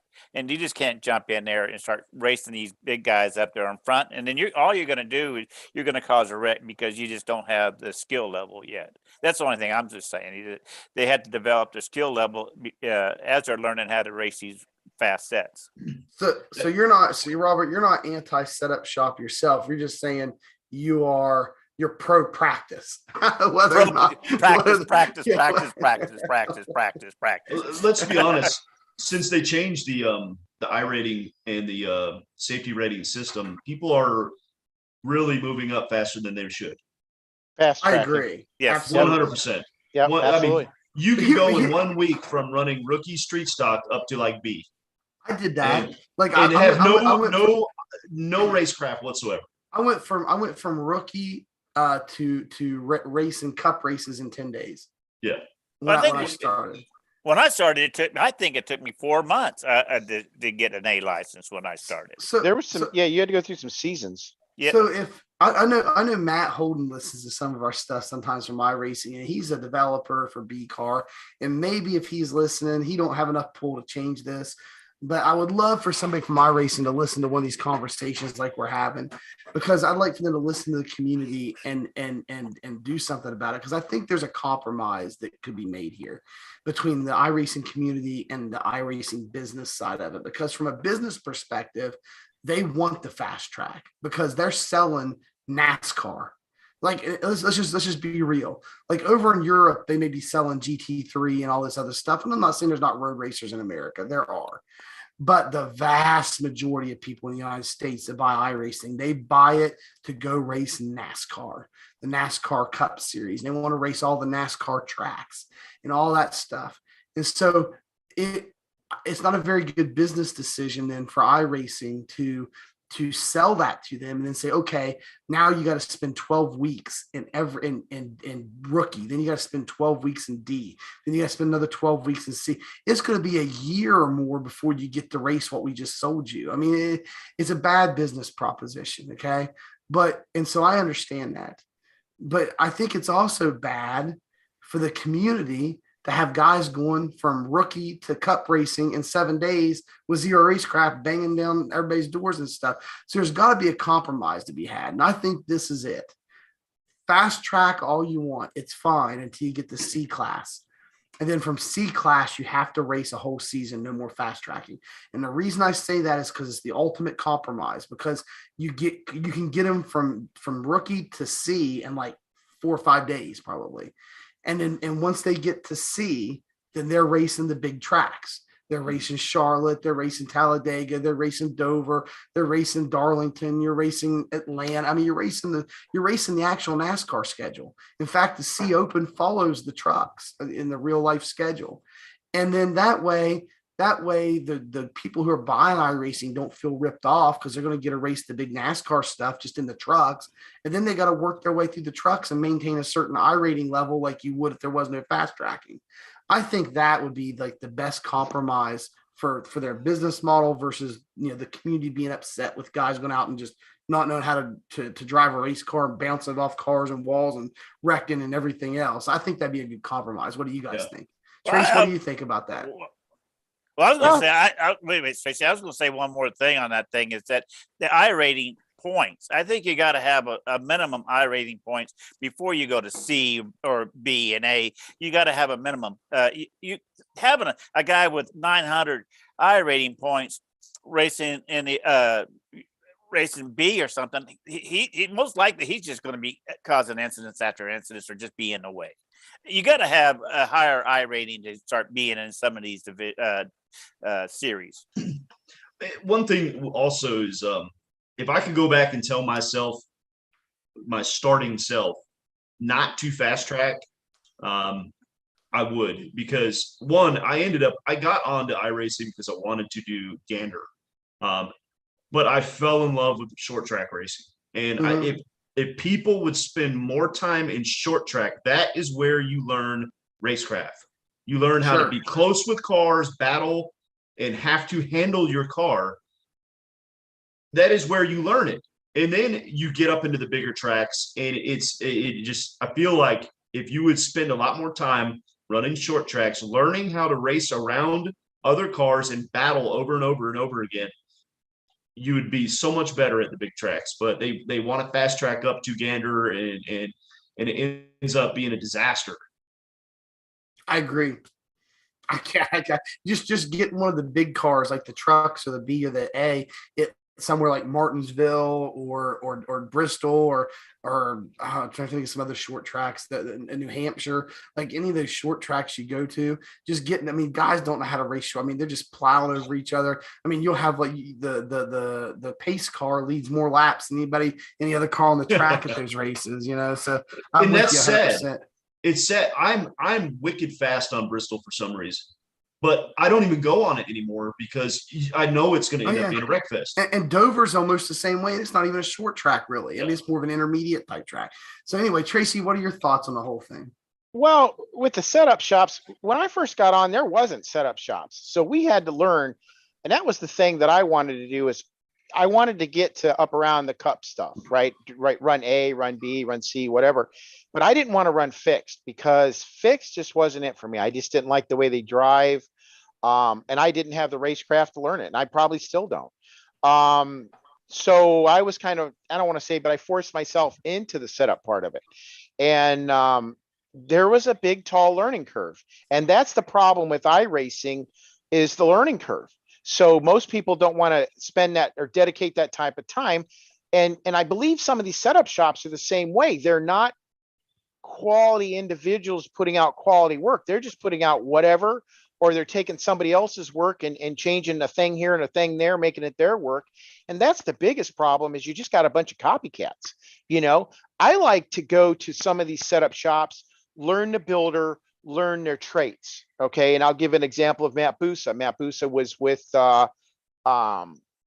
what's his name? Williams from the UK. You know what I'm talking about. You did a review on him. Oh, Jason Williams. Yeah. 7. Yeah.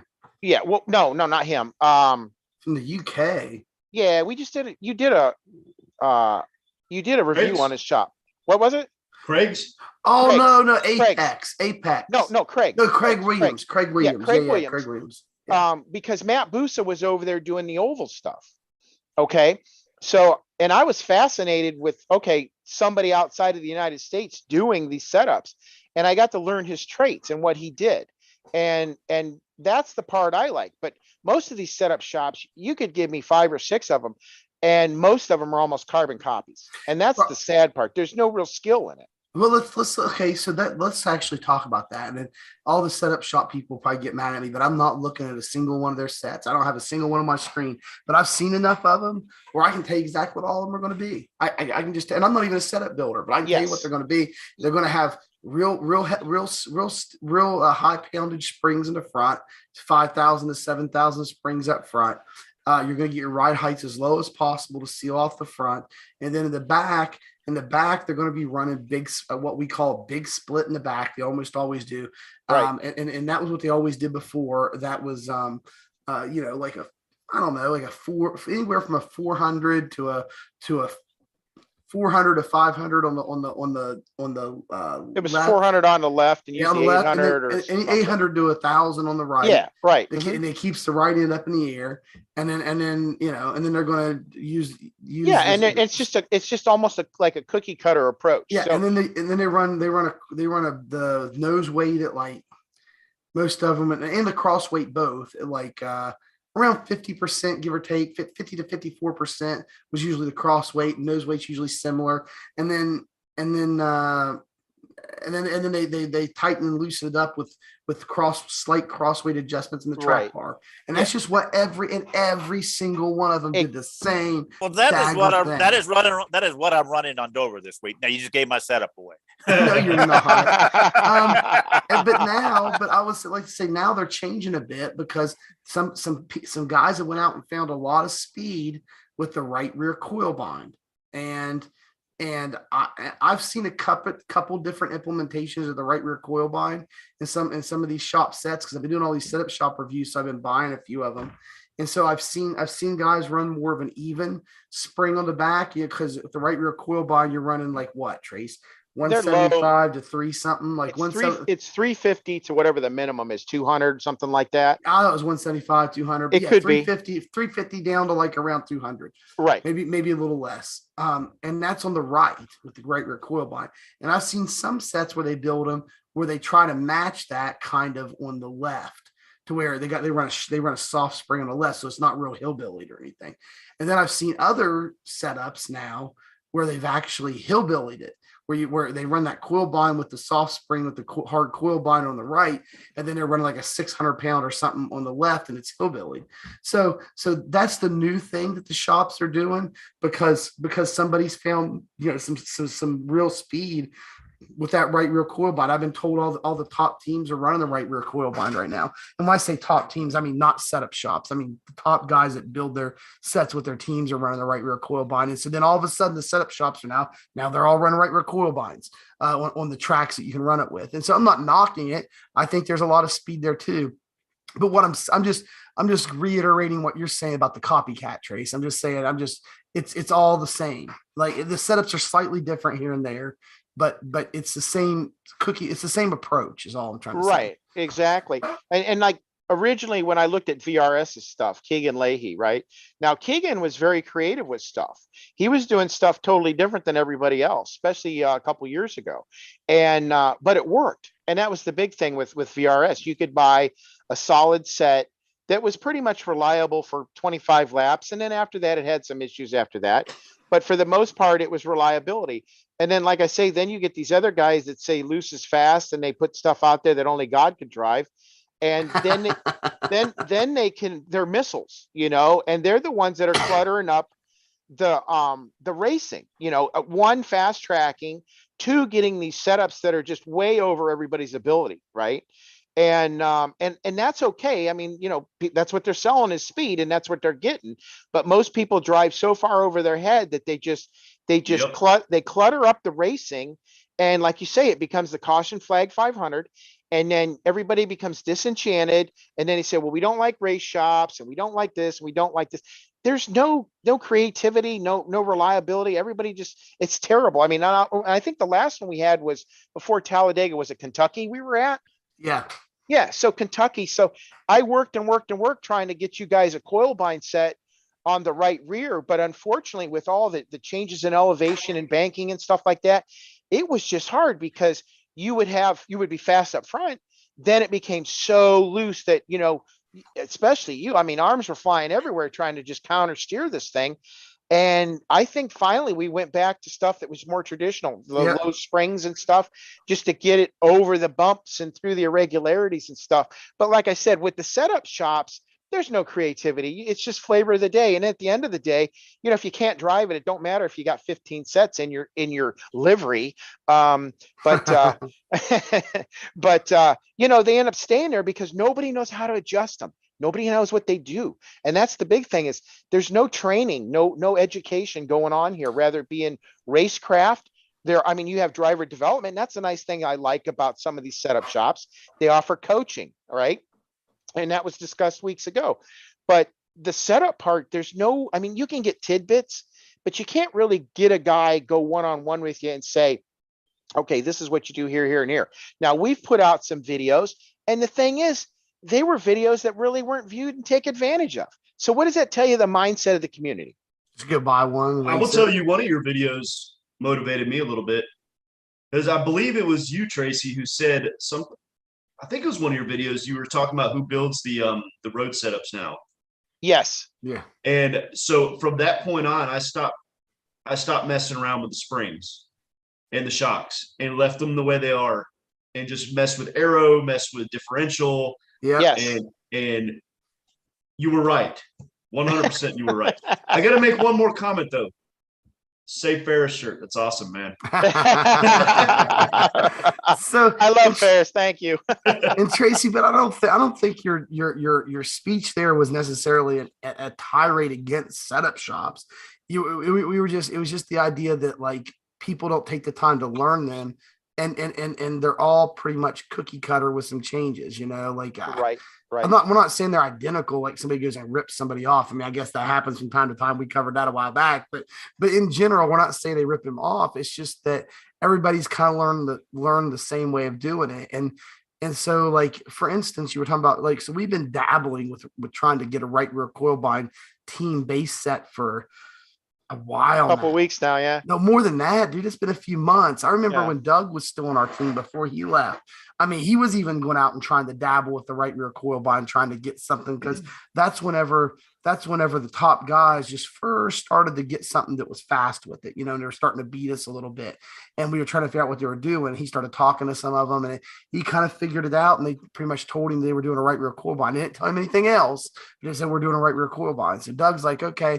And so he tries to get a set, and no matter what we did, we internally couldn't build anything faster than what we previously had as our base without the right rear coil bind. Yes, So, exactly. But now I've tried some setup shop sets since the setup shop's been doing the right rear coil bind, and I found them to be fast, but I don't know that they're faster than what we were running anyway. So How's the I don't fall off know. on them? Yeah, I don't know.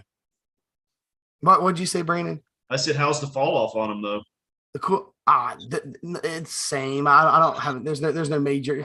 You just gotta be able to drive off the right rear. And I'm not saying burn the right rear. I mean, you just gotta learn to drive off of it and be okay with a car that could be kind of loose.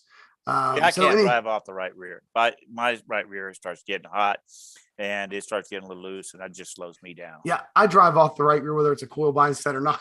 Yeah, Yeah. But anyway, so Scott, what are your thoughts on this subject? Scott Stevens. Is he here? He's muted right now. It's been so long since it's been so long since I've asked his opinion on something. He's muted. He's gone. Checked out. Scotty, can you unmute? There you go. How about Bobby? Bobby's Bobby. here. What? Yeah, Bobby just clicked back on. What are your thoughts? Fire up that camera so everybody can see you while you tell us your thoughts on this subject. Yeah, well, I definitely wanted to chime in because I heard the last part of it. I have some my main point on this whole setup thing and people learning the track is learning the setup is people don't focus on learning the track first before they get into the setups. They'll go on the track, they'll say I can't drive it. I need to adjust my setup, or I need a better setup, and they won't put laps in on the track. That kills me. It really irks me because I've been on. I was on track recently. I think it was Martinsville, and I forget who it was, but I was just logging laps because that's what I do, especially at Martinsville. I want to get my line down because that's a rhythm track. You got to get your line down, and you need that rhythm to be faster. Mhm. And someone was talking about their setup and about adjusting their setup, and their line was off and they were over driving the turns, and I'm like, they were in one of the pay to win setups or something, and I'm like, I'm in a default setup, and my you know, my time's about, I had about like 5/10 faster time than they were running in their pay to win setup, you know? So it, I feel that people just need to focus on, you know, get in a default setup and learn the track first. The setups, you know, an average person, I feel, can be just as fast as somebody in uh a setup shop setup if they were to put the time into making their own setups. But they first, before they do that, they have to take the time in the learning the track. You can take a lot of the default setups that come with iRacing are fast enough for you to learn the track first before you start purchasing setups. So I that's agree my with two that. cents on it. Well, I agree with what Bobby's saying, and I'll tell you why, because we went to Darlington. That's and exactly what I was thinking. And Bobby, man, he got so much better that week. Go ahead and tell the story. But yeah, Well, I was well, thinking the same thought. I was going to mention yes, it if you didn't. right. So we go to Darlington, and I'm terrible, right? At best. That's just being straight up. I was terrible. And it's like, It's like my best track, though. yeah, and that's like Bobby would kill me the whole time. It's like, Bobby, what are you doing? I mean, he's running away from me, and we're on identical sets, right? So he goes, I said, Bobby, where are you letting off at? And we finally figured out through telemetry and some pictures, that we have in telemetry of where he was shutting off. And he would tell me his landmark, which happened to be a grandstand, which was 90 rows back from where I was stopping, right? Well, I 90 remember rows. that. It was yeah. literally.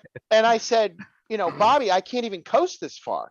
Oh no, you'll be fine. You'll be fine. So get out at this spot and then just turn the wheel, commit the car to the corner, right? And that's what I did.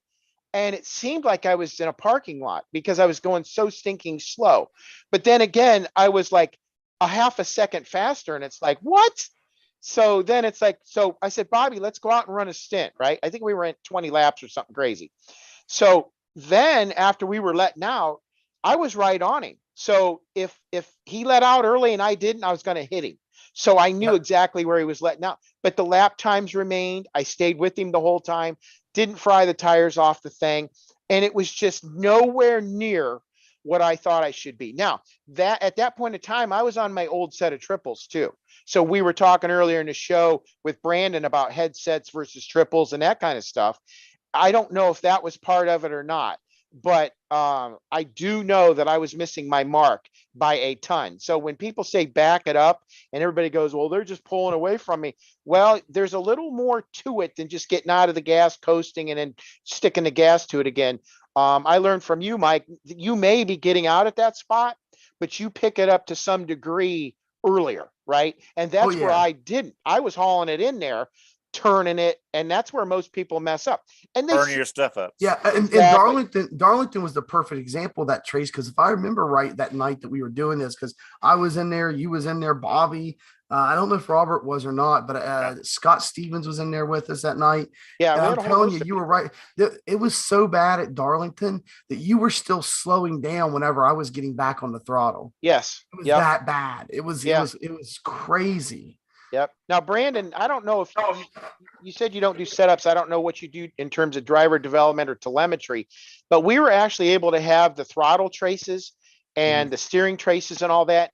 And like Mike would send me his, Bobby would send me his, and I overlapped. Not tried, but his internet wasn't fast enough. Yeah. Anyways, so we would overlap it, and you could see how far I was driving it past where those guys were. Yeah. And it was incredible. And once we just kind of timed it to the track, got out earlier, but got in it sooner, that's when things really turned around for us. Yeah. And that's the whole thing. And we're going to say it and say it and say it here again, because that's the important part. If you don't understand the driving, you can go buy these setups all day long. And that's what these shops want you to do. They're selling you setups, not the driving, because if you figure out the driving, you're not going to need the setup, because the setup's going to be a base setup. You're going to be able to take it to different tracks, and you're going to be just as successful. And that's what I'm finding with these guys, especially co-oping with these guys. We start working on the driving part of it. So that's my take with all of that, is that, once people really figure out themselves and what their abilities are, the do's and don'ts, this thing will all calm down. The two main things one, everybody overdrives the hell out of their car. They do. Oh yeah. Yeah, oh yeah. And There's no doubt two, about it. If they would be consistent, they'd make a world of a difference. Stop overdriving your setup and your abilities, trying to catch the guy in front of you, and be consistent on where you brake, where you let off. It makes a world of difference. Just like what Bobby was saying, learn how to drive the track before you learn how to drive the setup. Yeah. Right. And then I agree 100%. Hey, Yeah, Scott, and- Scotty's finally here. Scott's Yeah, turn. yeah, this Yes. isn't a knock on setups because more power to them. They're making money. I mean, I'm not knocking them for that, but they're making money off of you not being able to drive the track. Exactly. So you just, Yep. you know, Absolutely. Well, they're also making legit money off customers like us. I mean, we're customers too because let's face it, we build for B. Like that's our bread and butter. That's what we do. So if I want to go race A, we don't have a base set for that. Like we don't have one. So I got to go get one because we're not sitting around. We're spending all of our time on Xfinity Open. We're not spending time on anything else. So we're customers too. But the difference is that we're customers because we want to go race something we're not building for. So let's go get us a solid set we know will be competitive. Let's go get one and go race, and we'll practice and everything else like we normally would. So we're not. So I going at Brandon. I brought you in here. I figured, man, this would be a good segment, controversial. You'd be like, set up shop for the devil, but but it's devolved into a normal conversation that we have because. So I'll fix that. They're the devil. No, I'm just kidding. No, I don't hate setup shops. I couldn't stand the drama that they were causing because of greed and ego. But the other thing, like Bobby said, most people can be okay if they could just survive the race, learning how to drive the track. Yeah. But the only thing, my issue with setup shops is not at the top tier of iRacing. It's at the middle and lower tiers when you got guys who are just trying to enjoy the race without spending god awful amounts of money every week. And they get in there and you got 5 guys at the front of the field who are team drivers and they just ruin the race for everybody when they're lapping everybody. And it makes it no fun for the vast majority of iRacers. Because let's face it, only like 4% of iRacers have more than 2,000 iRating. Right. So those guys that 96% of people are just there barely being able to pay the bill to race on the system are not enjoying it as much because they're getting dominated by these guys who end up in their split. I know for a fact though, there's a lot of people that don't pay anything for setups. You know how I know that is I got a 50% commission off everything that people could. If you get on my video right now and in the description, there's an affiliate link to Major's Garage. I get 50% off everybody's first month's subscription fee there. And I get emails every single day in my inbox, multiple emails a day of all these referrals I got and all these referral fees or commissions I'm going to get. And you know what they all say? Purchase price $0, commission rate $0. So I'm getting No, 50% Mike, of we $0. renegotiated that with Mike Willett. It's 100% of 100%. zero. Yeah, I got. Yeah, that's right. Mike So, Willett come was on on. here. Told me I'm going to start getting You got a 100% of raise. $0. You got a raise. So I know there's a ton of guys right now getting free setups from Major's Garage. And you know what? I got a lot of respect for majors because they at least give that option to people. Sure. Yeah. You Yeah. know, Yeah. they at least throw something out there with minimal changes, which is what I do, for free. That'll at least make you fairly in regular stable, keep you car. lead lap, Yep. that kind of stuff. And- It lets you learn racecraft while you're Yep. doing it. Yeah. And it's going to at least in a regular non-alien race, you're probably going to do okay if you can survive the crashes. And that's basically what I do with my road setups. You know, I load in that iRacing base setup. Tracy saved me a lot of trouble by saying, hey, don't mess with the springs and the shocks because they're fine, Yeah. which is true. And then literally I go in there, I run a bunch of laps and I document it on an Excel sheet to track the differences. And I go, okay, let's adjust the brake bias and see how deep I can take it into the turn before I hit the brake. Adjust the brake bias to where it's just to the point where it's not going to lock them up and I'm getting some good braking that knocks some time off. Then I go in there and I mess with the rear differential and maybe the the settings on the gearing, a little bit of the aero. We're good. And I knock 1.5 to 2 seconds, sometimes 3 seconds off the time I started with. So speaking of keeping all that on a spreadsheet, I don't know what you're keeping for keeping just times or whatnot, but have you ever heard of a software called Stint Analyzer? I have not. Oh, Scotty, you got to first of all, Scotty, now that you're back and we know your mic works and you're back now, give us your thoughts on this whole setup shop thing. But before you do that, you're like the champion for Stint Analyzer. Scotty, he's got Stint Analyzer up, whether he's in a practice session or race, like he'll go run a qualifying lap and have Stint Analyzer up. So Scotty, why don't you tell Brandon like what Stint Analyzer is, how you use it, and how it could help him. Yeah. Well, you want me to talk about setup shops first or what? No. Stint Analyzer's fresh. Let's just go right into that. Okay, we'll go then Stint give us Analyzer. your thoughts. Okay. Yeah. Well, Stint Analyzer is a program that tracks your laps. It gives you your fastest lap time for that stint. And let's say you run a 20-lap stint, it'll track your fastest 3-lap average, 5-lap average, 10-lap average, 15-lap average, and 20-lap average. So if you're in a practice room with a bunch of other guys, it also tracks all their times. So you can see who's running the fastest laps, where you stand at 20-lap average compared to everybody else in the room. Because you may be slower as far as the fastest lap time goes. You may be fifth, and you may not be the fastest 3-lap or the 5-lap average or the 10-lap average.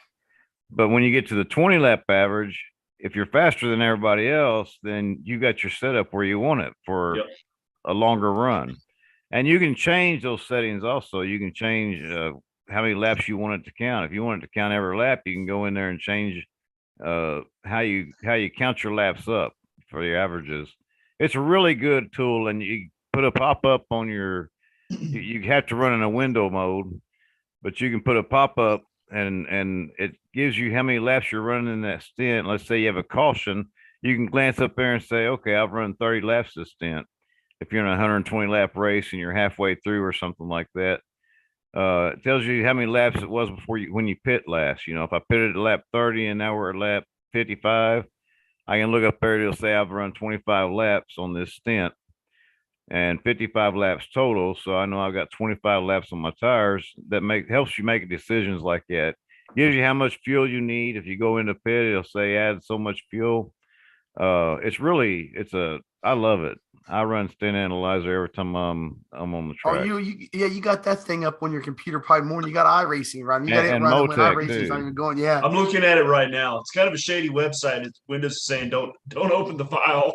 Yeah, no, it's good. Yeah, we can send you the current version if you want to, but Scott, it's great because you can even save. Like so you open up Stint Analyzer and let's say you go into open. Well, you can save all your stints too. Yeah. And I set mine up to automatically save, and it just automatically names a file and saves it. And you can go back and reopen it. And especially if you're doing a race or you're doing practice where you want to see what times other people are running, like what time do I have to run to be competitive? And even what 20 lap average do I have to be competitive? So yeah, we've got Scott hooked up on all kind of tools now. He's running Motec and Stint Analyzer and all this stuff. And he's getting fast too. We better watch out. You can also check, you can click on it, the stint that you're looking at, and it'll give you it'll pull up a page which gives you all your it gives you all your telemetry stuff and numbers basically. Nice. I'm looking at it all right now. Setup stuff and everything, it gives it to you. You can read it. You can read what your tire temps were, tire wear, like 95% right side or 94 right rear, you know. It gives you all that information too. And plus it keeps track of which setup you run each stint with. So at the very end of all your stints, it has your setup that you've been running for that stint in case you're running different setups like I do. I'll make a change and save it or something, or forget to save. Most of the time I make a change, forget to save it, change it again, and I'm slower. And then I can't remember what I changed before or where my setup was. And I had to start all over again from whatever Scott, base setup I'm running. You're becoming a real builder now when you can't keep track of what setup you're running. Oh, I turn 100. Doug used to do that all the time. At a time. I'll turn 100 laps at a time testing a set. I'm pretty good at Dover right now. just need to tweak it out a little bit more, make it just a bit faster at Dover. And All right, probably increase my driving skill there too on my braking and rolling into the corner. All right, Scotty. So everybody here on this podcast. I'm an over driver. Ask Mike. He'll tell you every time I'm on the track with him. You're over driving it. You're over driving it. Anyway, well, forget it. Let's not talk about your over driving because it does happen. Anyway, let's all finish. been there. Yeah, let's finish yeah, out. I'm learning.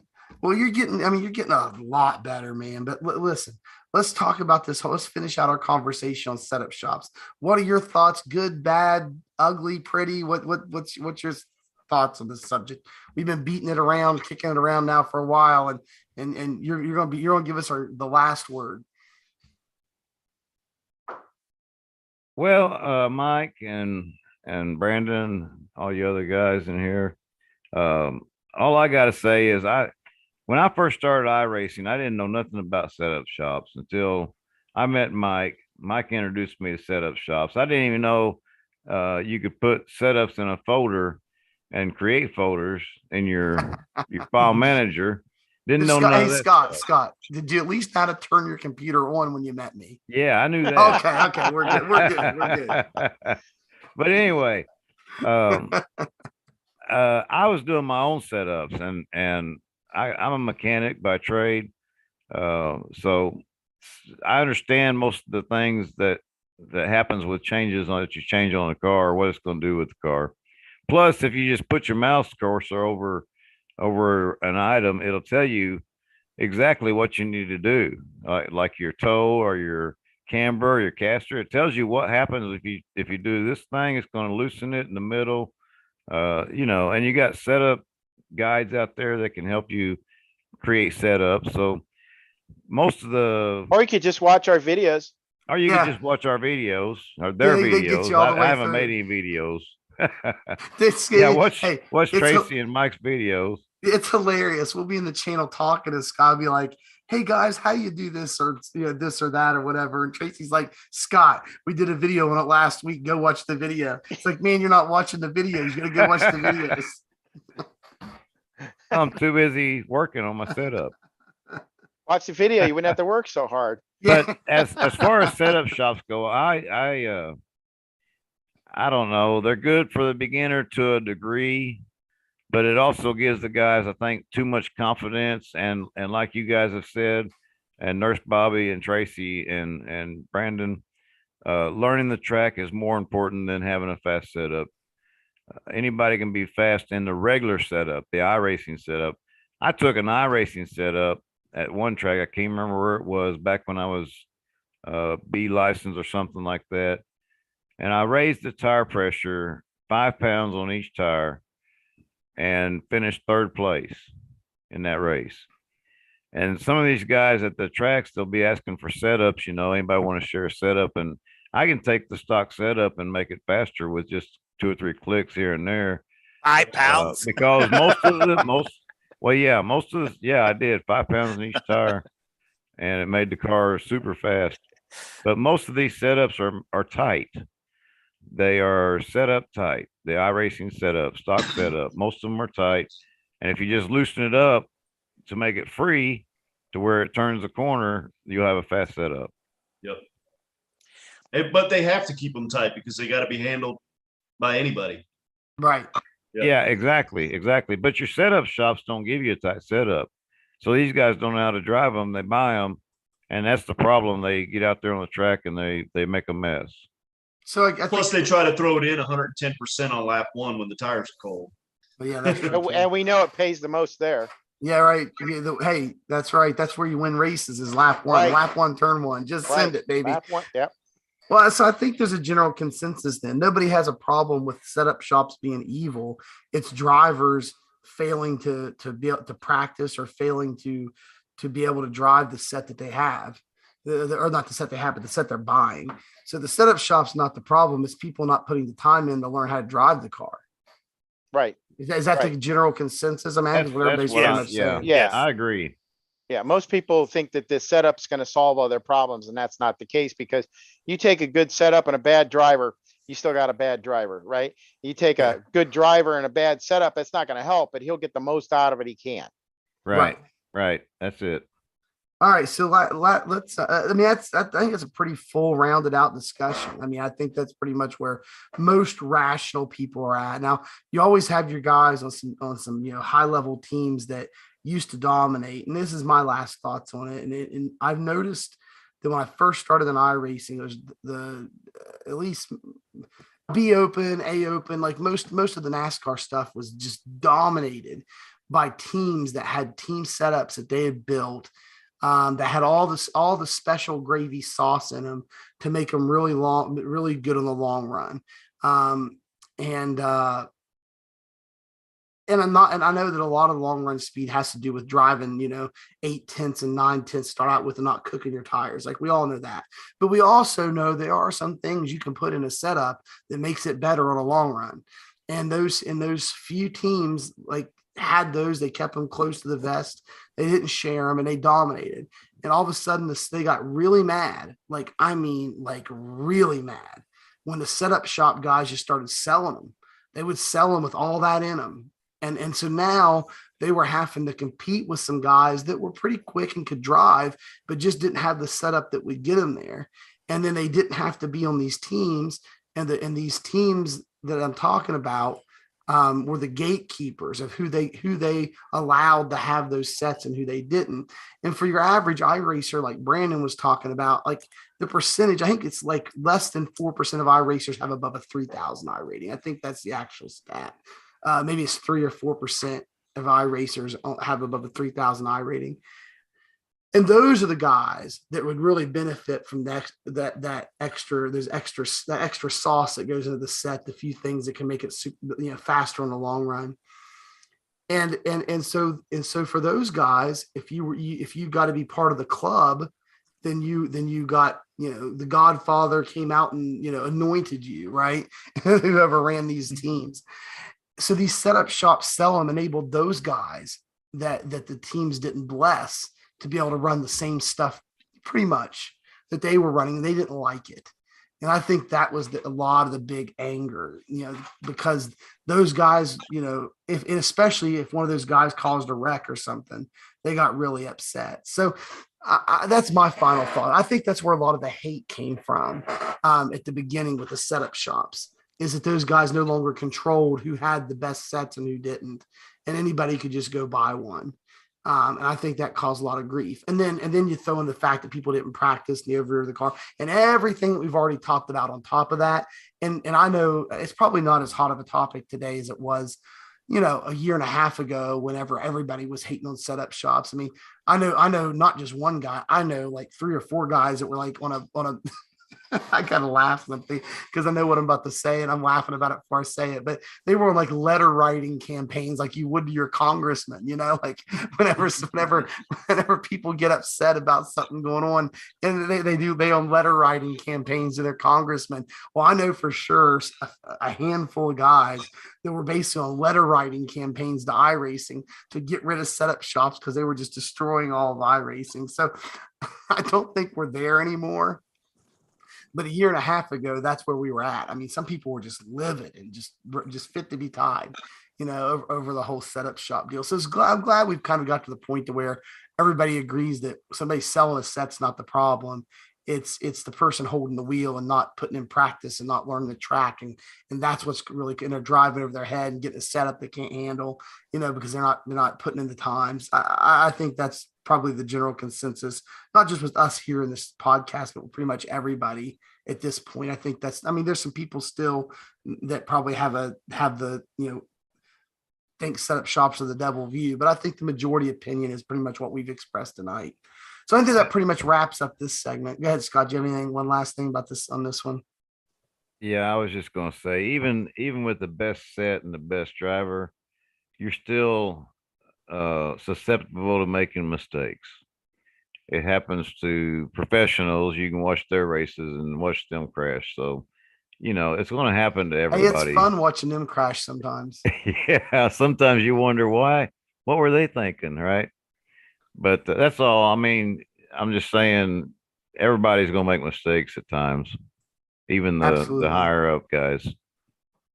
Absolutely. So let's move. Let's go ahead and transfer into the last segment of the podcast, and we're going to go outside the world of iRacing. And I don't know who all on the team is going to be interested in this subject. I know Tracy and I am, and some of you raced other sims other than iRacing. I know when I started on other stuff, and iRacing was the last thing that I came to. But Brandon is here with us, and he's been here the whole podcast, and we're going to finish with him tonight. And we always try to finish the podcast with highlighting something cool and something special out of the ordinary that someone's doing in the world of iRacing or sim racing in general. And kind of focus on that. Let somebody tell, the cool story about what they're doing and what they're working on. And so Brandon is hooked up with some guys that are doing some mods for Assetto Corsa. And great sim. We've already talked about the great physics in Assetto Corsa. The force feedback and the physics are second to none in Assetto Corsa. I wish iRacing would work out some deal with them to get a hold of their physics model and force feedback model and be able to put that in iRacing. But I don't think iRacing will ever do something like that. But anyway, so if you can't bring Assetto Corsa to iRacing, how about we take NASCAR and oval racing to Assetto Corsa, right? That sounds logical to me, don't it, you, Brandon? Oh yeah. So that's what you've been doing. Yes. You've been doing that. So tell everybody what you're doing, and then I'll show them some pictures of the result of it. So there was a period, probably a little over a year ago, I got aggravated with iRacing because we've all been in the slumps where you lose like 1,000 iRating in a week. And Safety, a week. That's more like a day for me. Yeah, I mean, it's aggravating. You get in every race and somebody's overdriving the heck out of their car, makes a bad decision. On a setup shop. Yeah. So I downloaded Assetto Corsa to get a break, and I really enjoy the road side of Assetto Corsa. It's awesome. But then I started joining some groups on Facebook and Discord where people were talking about doing oval racing, and I was like, Assetto Corsa doesn't have oval racing, but if you know anything about Assetto Corsa, it was taken over by the modding community, and they took a sim that graphically was lackluster and have created everything under the sun for Assetto Corsa as mods, up to adding to this day, still doing custom shader packs and stuff that change the graphics and make it up to date. So I was like, let me research this, and I joined a group on Facebook called Assetto Corsa NASCAR mod, and there's like 5,000 people on it. And I started looking at the mods, and I was like, holy cow, these are iRacing quality mods. Like the mods that these guys are making car wise are especially like they're about to release the next gen, and they just released the Gander cars and the Xfinity cars, and they are fantastic. So one thing that Assetto Corsa was lacking, what I noticed, is Assetto Corsa is not meant for oval racing, so they have standing starts. If you've raced at Assetto Corsa, I think you said you have, Mike. Yeah, it's a standing start. So I started researching. I'm like, how am I going to do oval races and make them fun? And I found this video online of a virtual safety car from like 5 years ago. And it flashes like yellow lights on the screen and says, caution or whatever. And then go, and it flashes green lights. And I'm like, that's cool. That can be used for live racing. But you couldn't find it anywhere. It was just gone. Like it dropped off the face of the internet. Well, I did digging for like a month and finally found the original modder who made that program out of Russia. And I reached out to him.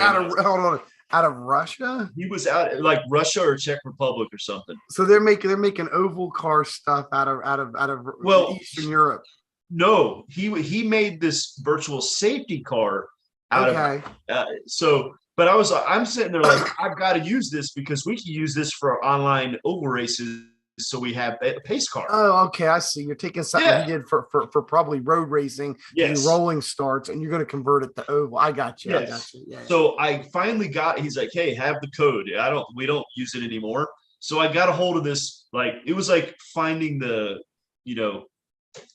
ark.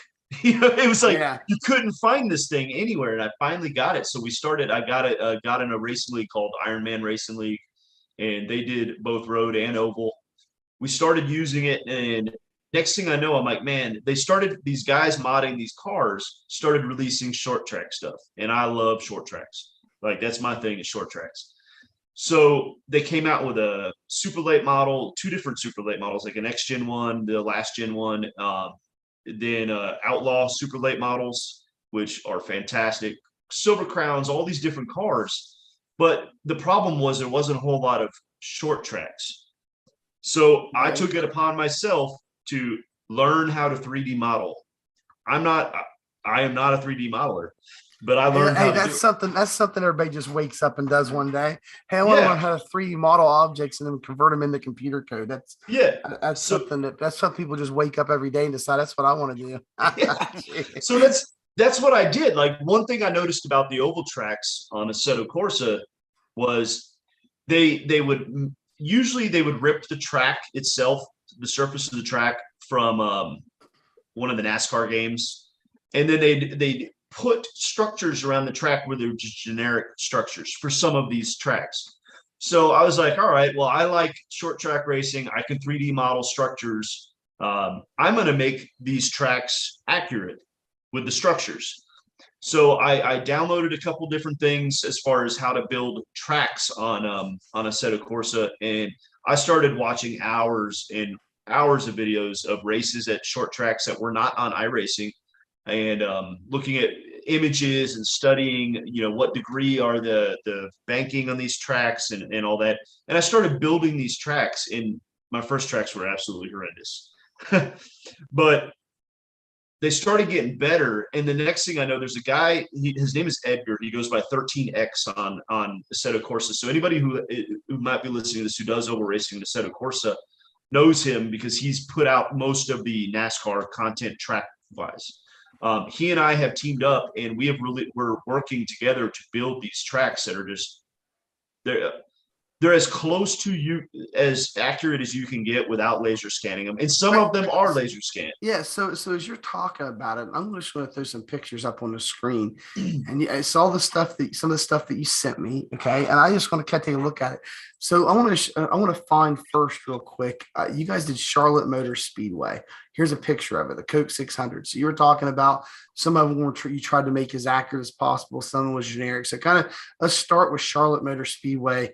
Talk about that, like what went into building it, and just kind of walk me through some. I'll try to find the pictures as you're talking about them. Sure. So Charlotte, Edgar and other guys did that one, and I'm not exactly sure what they did to that one, but it is.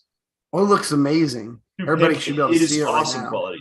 Yeah, it's fantastic. He did most of the shading and the 3D modeling, and I'm not sure what all the other guys did, but that's one track I sent you to show you the quality of what he does. I actually did not build that one. I only do short tracks, but it just shows your viewers, what is there available for Assetto Corsa. I mean, that's Charlotte, and look at that. That's fantastic. The colors and the depth of that thing is amazing. Yeah. Oh yeah. And remind you, everything you're looking at is free. You don't have to pay for any of it on Assetto Corsa. All these guys who build these things, including myself, build the cars, build the tracks. We donate our own time to build them. Yeah, that's not the only Charlotte picture we have, Tracy. I'm throwing some more up there too. I mean, these are just really detailed shots of Charlotte. I like that car. It's on the screen right now too. So the guy who built that, there's two guys who build the NASCARs. It's Darren Shearer and a guy named Chris, and they brought out a bunch of the old 70s NASCARs, Torinos, all kinds of stuff, and they're awesome. I want to bring that back up, dude. I love that car right there. I love to go racing. I bet that handles a lot better than those NASCAR Legend car or NASCAR legend cars they put Oh, yeah. out there. Those things handle like junk. The Yep. I 87s. I bet this thing handles a lot better than those things do. They're a blast to drive. Blast to drive. And mind you, my graphics card is a 1060. Imagine that on a high-end card that's pumping out way better graphics. Hey, the 1060s aren't a bad card, man. I had one. In fact, I threw one of my kids' computer, and it still runs VR. He's got a Samsung Yeah. Odyssey Plus headset on it up there, and it still does VR just fine. You just can't do the brand new VR headsets like you probably couldn't do you couldn't do the Reverb G2 probably on it, but you can do the previous generation VR headsets just fine on a 1060. So 1060s aren't they're really good workhorse cards. So I'm not knocking your 1060.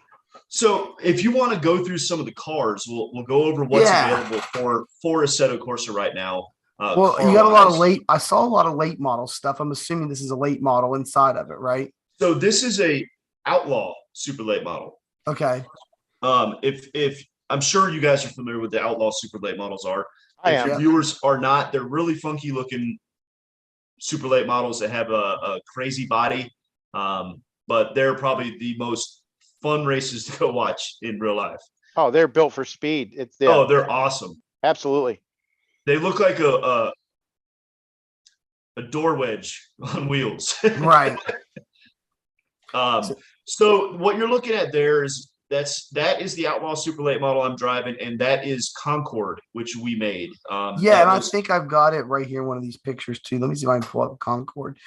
It's hard to see them because they're so little here on my preview, but I'm looking for there it is, right there to the right, to the right. Yeah. Well, here's another one of Charlotte with the big screen on the back. And what's cool about the Jumbotron is that Jumbotron is actually broadcasting stuff that's going on in the race. Yeah, that's cool. So anyway, I was trying to find that one of Charlotte a little bit ago, but that kind of rounds out the three good picks of Charlotte. Here's the Concord one. Okay, so that's Concord. That was the first track I released when I combined with Edgar from 13X. So what we do with when I make the structures and I lay the actual foundation of the racing surface, then he goes in and does the detail work. So with this one, what I do is I get a LiDAR image from Google of the racetrack and that's Concord as well too, right there. Yes, that's Concord. And I will lay the track surface, and the track surface does not look like that when I lay it. And I'll put just basics. I'll put structures in there. Like I built all those bleachers. I built that building in the background. Everything you see there that's a structure I created.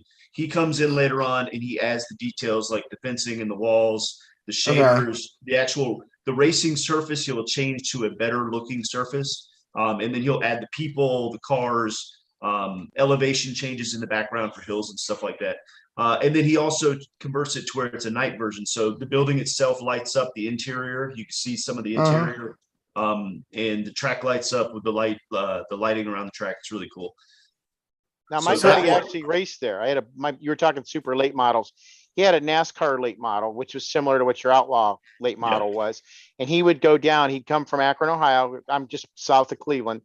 And he would drive all the way down into NASCAR country and go run these tracks. Like he'd leave and get there on a Wednesday and stay till Sunday. So he would race like 5 nights a week, but he was actually at Concord. So it's funny you have it up there because I know the track. That was one of my favorite tracks on iRacing. It's so sad that it's gone. I love that track. Like the tracks that everybody hates, I love Concord. I love it. Yeah. You probably like the Irwindale figure 8 too. I liked racing. I like racing the little 34 Coupe Advanced Legend cars and iRacing at Concord. That's fun there. Concord is once you learn how to hit turn 2 correct. Yeah, it's fun. Awesome track. Yeah, it's a triangle. But anyway, right. So here's one of the cars Tracy was looking at. He wanted to. Yeah, this is what I want to talk to you about. Now, this car here, is it a sprint car, asphalt sprint car, or is it the longer one, the Champ car? So it's released by the guys as a Silver Crown, but they do not have the offset size tires in the back. because they were having some issues getting the physics correct. So I would call it more of a sprint car, but and it's not nearly as big. I don't feel like it's as big as an actual. That's one of them too, as well, right? Yeah, and I did the skins on both those. Yeah, see, iRacing hasn't even liveries. iRacing hasn't updated theirs. They still have the old bodywork on theirs. Yeah. And that one drives okay, but you know, for a guy like me that wants to drive an asphalt sprint car in sim racing, like iRacing, I think their offering is not really accurate. I mean, because it drives more like an off-on switch. There's no traction, and I mean, you just absolutely smoke the tires. Now, there's some talented folks out there that can drive them in iRacing, and God love them. I mean, but I'm not one of them, and I would rather take one of the new sprint cars. And we've done this before. Take the new dirt sprint car with a wingless and run it like at Milwaukee. Some guy had a pickup race like that, and that was way more fun. I would love to run the asphalt sprint cars on iRacing or the Silver Crowns, but you know the old saying, drive. I think you even said it on one of your videos, drive like there's an egg under your throttle pedal. Yeah. You have to drive like there's a 12-pack of eggs. It doesn't underneath your. I mean, they're so sensitive. Yes. Yep. That was my number one gripe. And I did everything I could to try to let it drive more realistic, overgear it. And nah, it's just not there. Now, this one's one of the more traditional late models, right? So, or the more super late model. That's not the new generation one. That's the last generation. That one was released by a guy called Legion. I believe he's from Asia. And I love that car. It's fun to drive. The physics are great on it. And now to me, that's more of the NASCAR late model, because I'm looking at the rear spoilers stood straight up. And to me, I think they used to call, or they might still do them, like a template body type car where you had to go through tech and it had to fit a certain way that, but this is more what I'm used to. This is what we used to work on. Yep. Great car. Now that's the Outlaw late models. The Outlaws. Yep. That is my line's lower. Love the car. Yeah, absolutely love those cars. And what's this one? That track is Hickory. Okay. Yeah, I can tell by the bubble. If you go back, you can look at the windshield. It's more of a bubble type canopy or bubble type of windshield. Yeah. It actually wraps around. Right. So that is definitely an Outlaw. But those things are missiles, man. Unbelievable. They're like so much fun. Yeah, they're like go-karts on steroids. Now, this is my favorite one. I'd love to go drive these sometimes, the Torino, like these older 70s style cars. That's the Richard Petty car there. There's another shot of it. And this would be an interesting one if you guys had a whole race full of these things. That's a 1993, right? That's what I was going to say. Is that the 93? They got the 90s. They've made all the 90s model NASCARs. They made the early 2000s NASCAR, the mid 2000s Car Tomorrow. They've released all of these.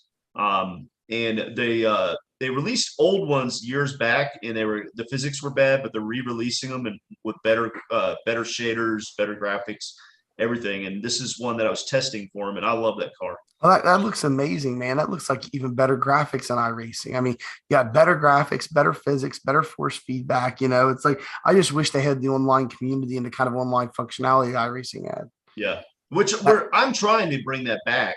Like I'm trying to get people to give it a try. There is more out there than iRacing. Like when I got on iRacing, I had not raced Assetto Corsa or anything like that. And everybody's like, "Oh, iRacing's the best. Everything else sucks." That's just a video game. This is a sim. And then I actually tried Assetto Corsa. I was like, "Wow!" The literally, like you said, the first thing that I realized is, "Holy cow! The physics and the force feedback are amazing on this. Way better." And it felt like I was driving when the rear end would start sliding out, I could catch it like a real car. And I was like, yes. Wow. Yep, absolutely. Yep. So let's move. So what's this one's another one of those. That's another late model. This one. Those are the new super late models that Darren released. Okay. And what about these right here? Those are the Outlaws again, right? Outlaws. But look, even in that picture, that looks so pretty right there. That is a true image of, even if you find the real race shots, that's what they look like. They are just sweet looking race cars.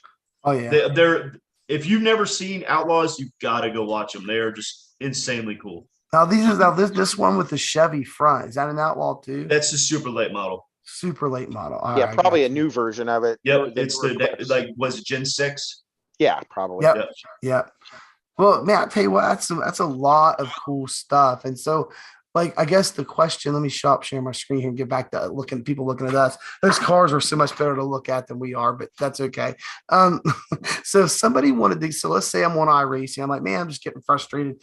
I want to go chill out and race, try something new for a while. I'd watch the Alien Factory if it were me. Yeah, I would too. But they watch the Alien Factory. Tracy, they're here, and they say, "Man, this Alien Factory guys, they're pretty cool. This guest is awesome. How do we get hooked up with what he's doing?" So, Brandon, if somebody wanted to get hooked up and be part of your community and race these things with you, like, how would they go about doing that?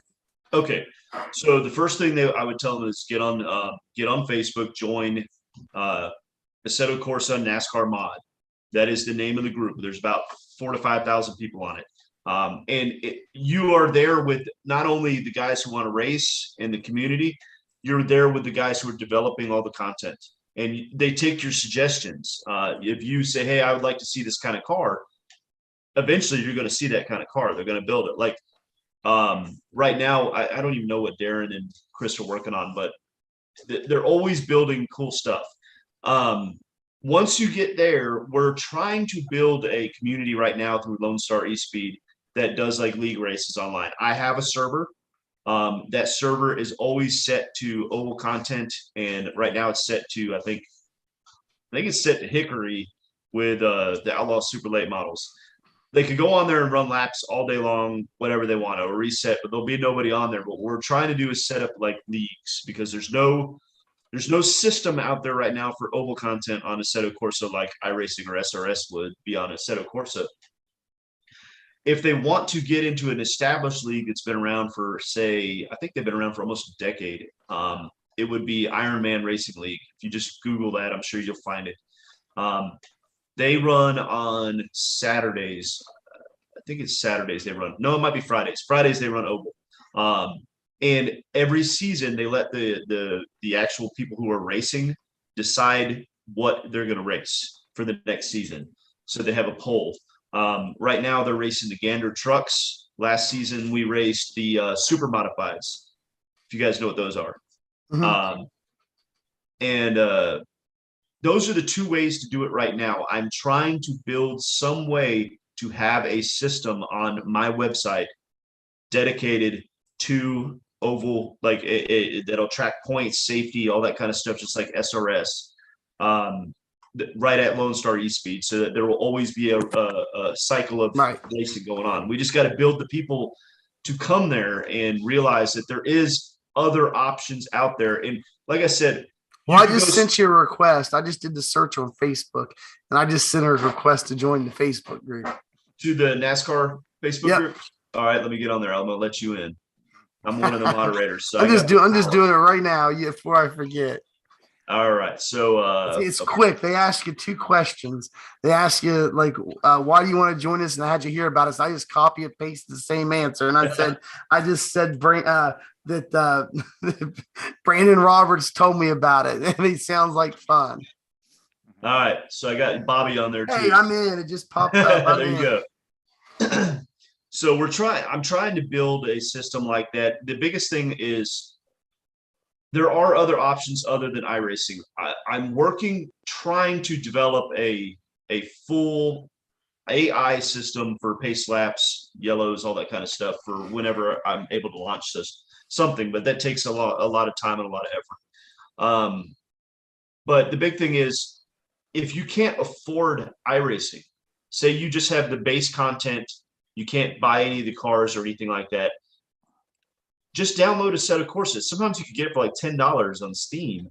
And I think I sent Tracy and he got it for less than 10 one time. Yeah. Because Tracy said, hey, he got burnt out on iRacing. He's like, hey, Mike, I know you've raced all these other sims before you came to iRacing. What did you buy? What do you got? And what do you recommend? And Tracy, one day when we got you like 3 or 4 for less than $20. Yeah. We got you like R Factor 2, Black Friday Corsa, or something, if I remember. Project Cars 2. Yeah, it was the Black Friday Steam sale. R Factor 2 and the original Assetto Corsa.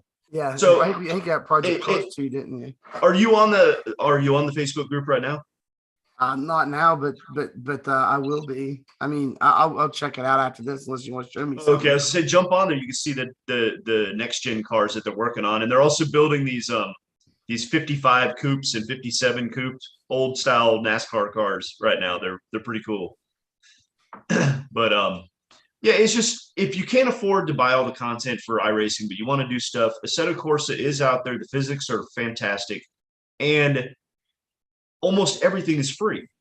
Literally, you could get all the NASCAR content you could ever dream of completely free. Where iRacing, you'd have to spend $1,000 to get it all, if not more. Absolutely, yeah. Oh, if not more, I'm part of the 20%, whatever the pieces is, how many pieces you had to buy, but I get like 20% off permanently now, which means I've just spent ungodly amounts of money at iRacing. Right. Yeah, I think I have everything except for some of the.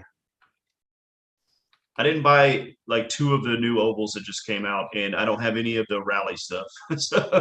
Well, I do Wow, have I some. like the I rally actually stuff. started running the rally stuff, the free stuff, and I actually really enjoy the rally. It's a lot of fun. Yeah, when Yeah, I it first is got on, fun. I was a collector. I loved all the cars. I loved all the tracks.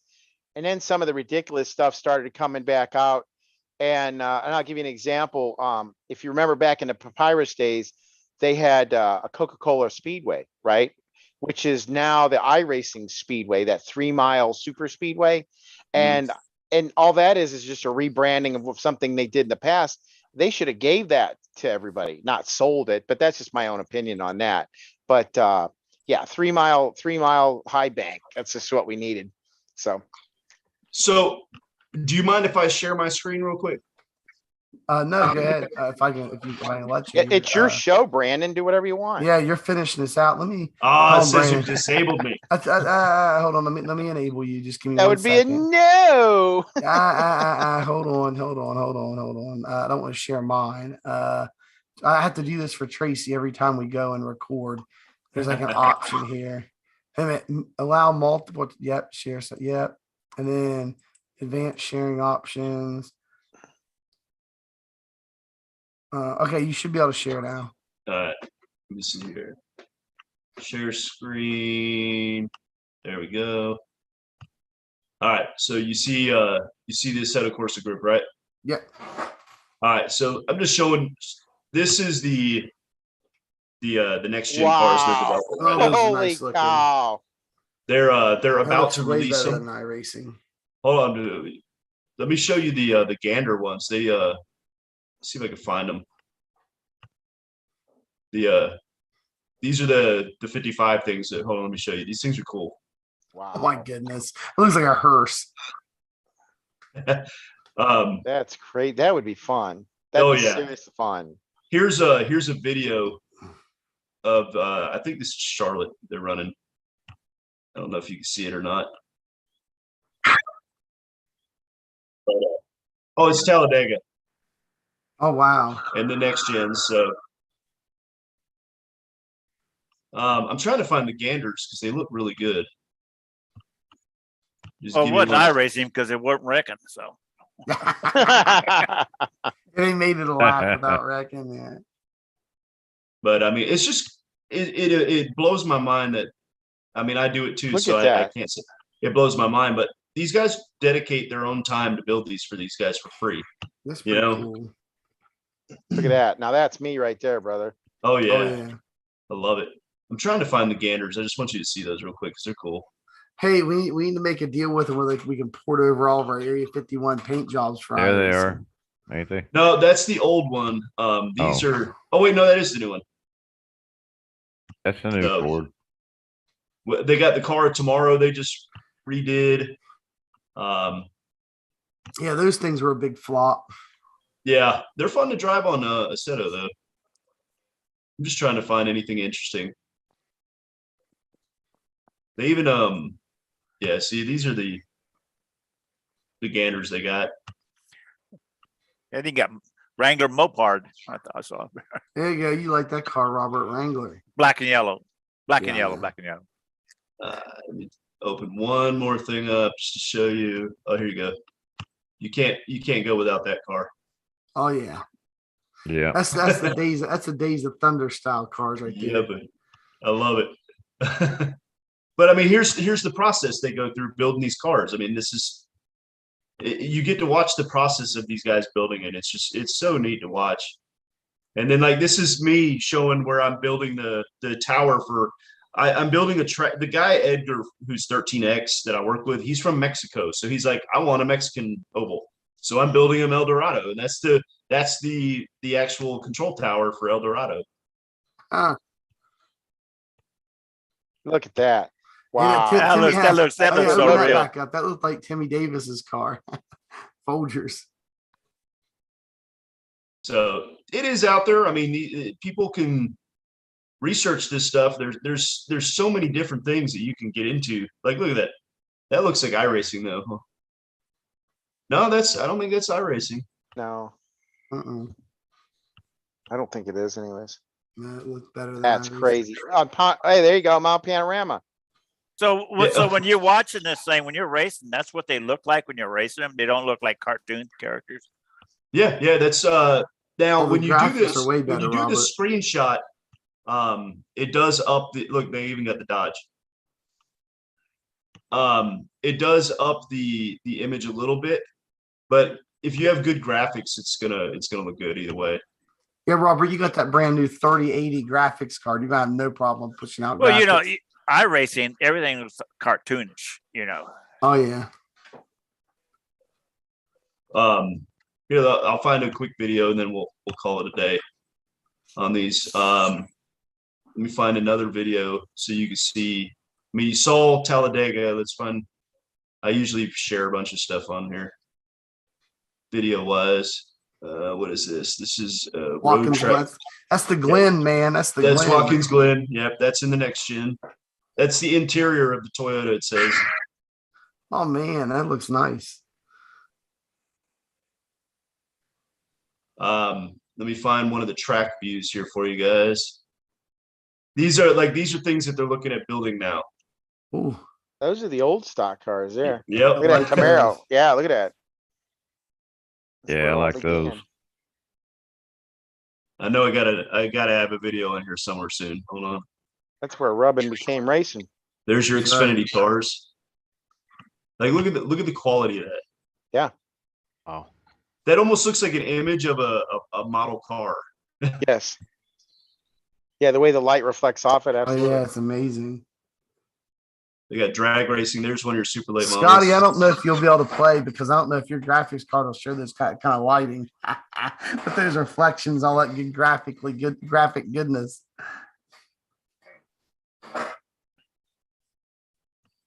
Here, I know where I can find this for you real quick.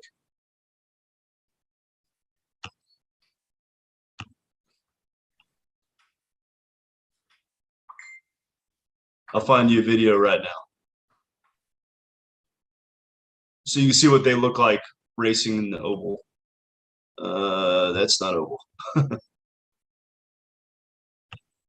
There you go. Let me mute that.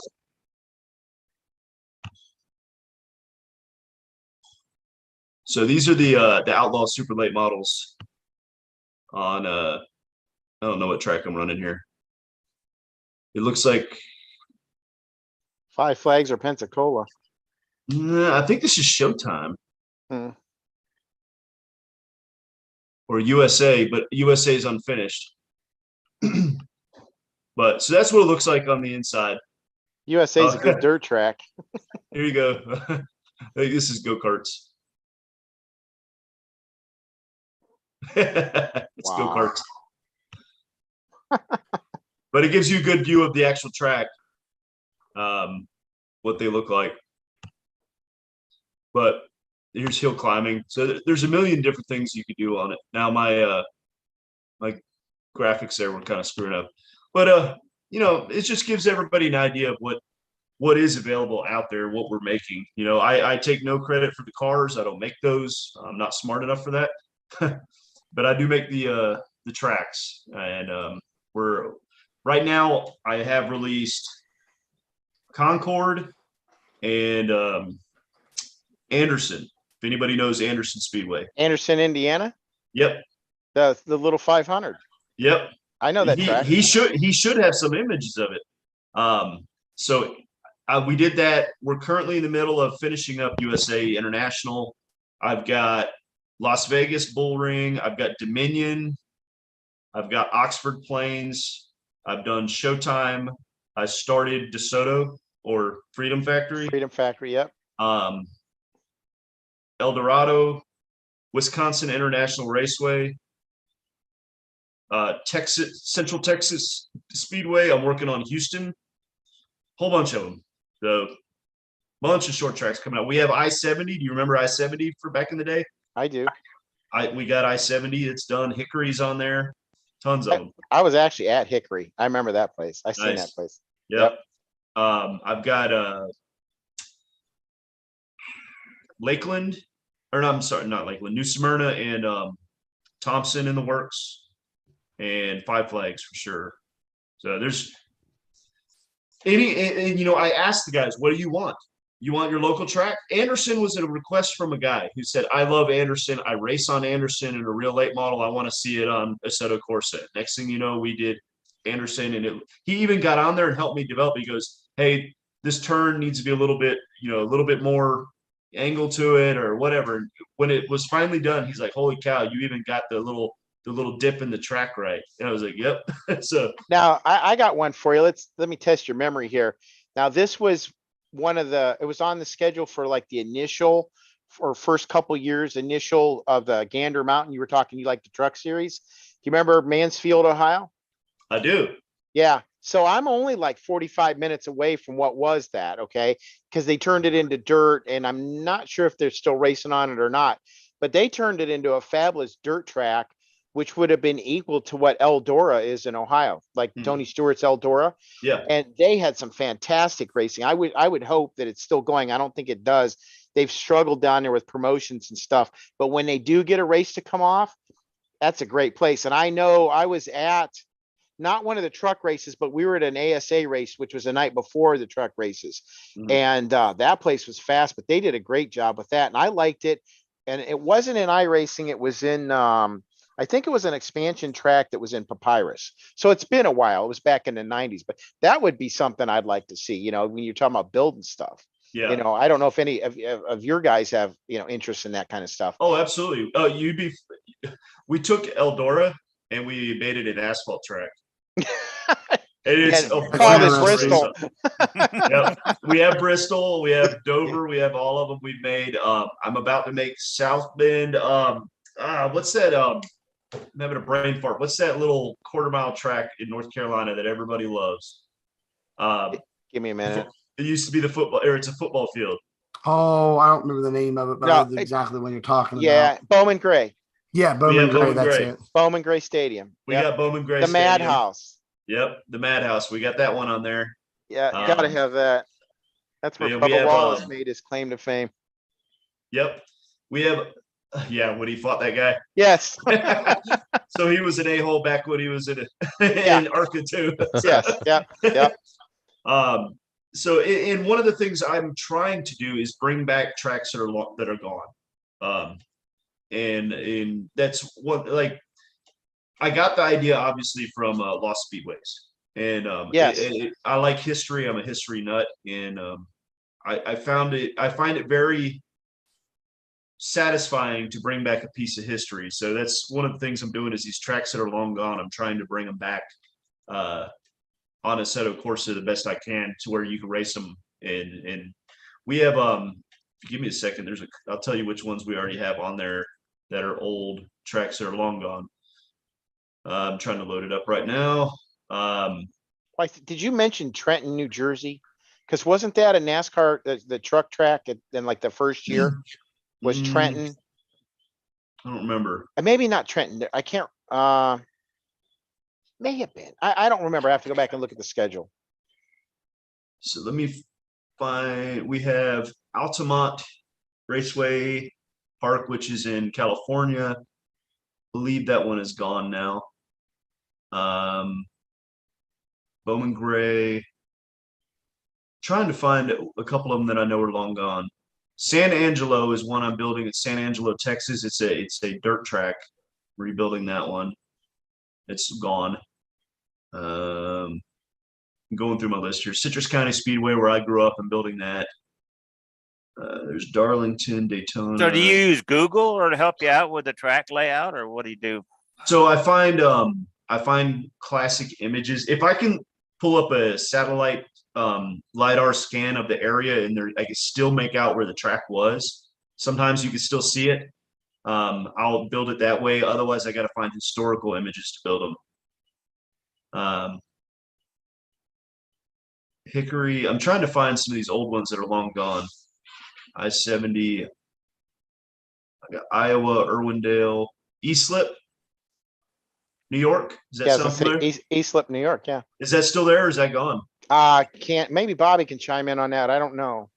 I wouldn't know. I've never heard of it. Oh, I know it was back in the 60s and 70s. We have that on Assetto, and it's a blast because it's tiny, a little itty bitty thing. See Kansas. We got Knoxville for dirt, Las Vegas, Lernerville on dirt. There you go. That's still alive and kicking.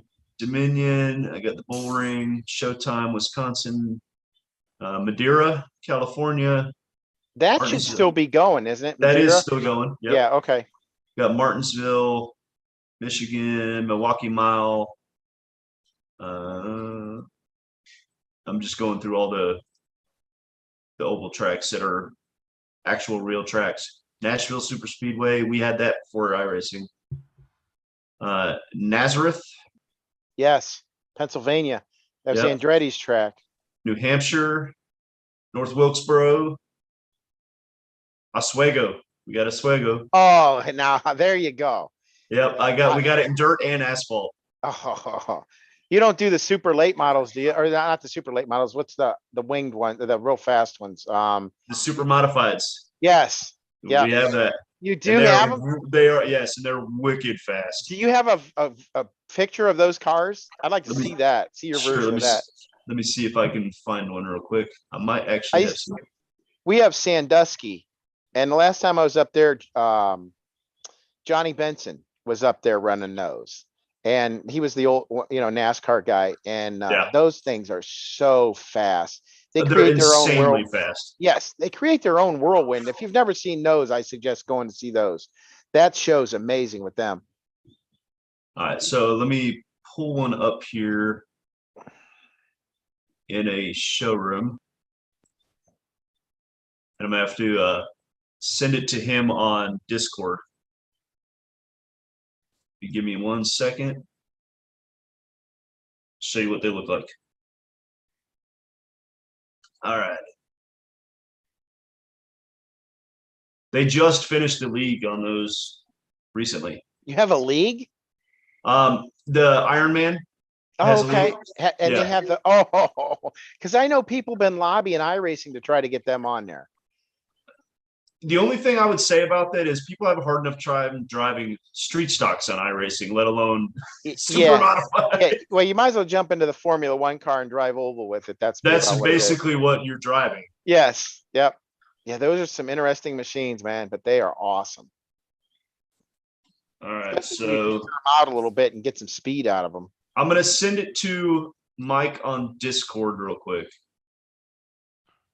Hopefully he hears me. Yeah, he's still awake. He's still awake. Barely. It's been a long. We got the marathon. You didn't expect this podcast to be this long, huh? Oh no, we keep getting longer and longer. Pretty soon it's gonna be a 24-hour session. All right, I just sent it to you, Mike. If you want to show it.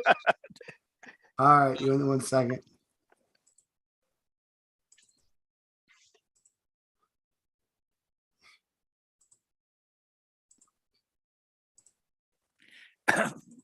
Well, Mikey still has his voice for broadcasting tomorrow night if we do it. Yeah, you guys got to get on that. I'm trying to rest my voice right now, Robert. But anyway, give me 1 second. I'm going to share the screen here with this super modified that he just sent me. There it is right there. Oh, yeah. That's it, man. I want one of those. Absolutely. They're fun. They handle like a go-kart, but at 200 miles an hour. Yeah. No, that's awesome there. I want one of those. Send one my way. Sounds like a death trap to me. No, those are the most sophisticated. They're probably more sophisticated than the Formula One cars. See them Wow. up front. Yeah. And that's a legitimate deal there. Whoever made that did a very nice job. Those cars are sweet. Now Now, we Yeah, get a the- hole in a radiator with that thing that close. With Assetto, the wing on top actually changes as you get Pitch. faster.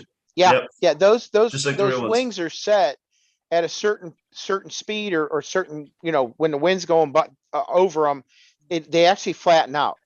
Yep. And what it also does though, and you don't know, see the struts that go down in the back?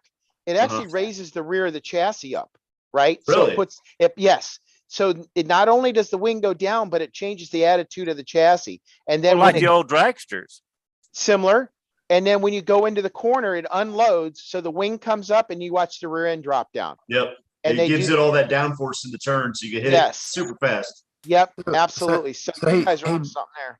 So, hey, Brandon, there's one of the viewers that's watching right now is typing to me in chat. We got a lot of chat going on right now, but Chris Watkins asked a specific question. He wants to know if you guys have any dirt oval stuff in Assetto Corsa that you've worked on. Yes, I have not built the vehicles, the cars, but I'm working on some dirt tracks, but we have a bunch of dirt tracks. If you give me a second, if they want to see, let me see if I have any of the dirt stuff anymore. Sure. Yeah, Chris, he's gonna look at it right now and see if he can show you some, man. I think I might have deleted them because hold on, let me see. I've got to have something, midgets or something. All right, I actually have that's not the right midget. Hold on.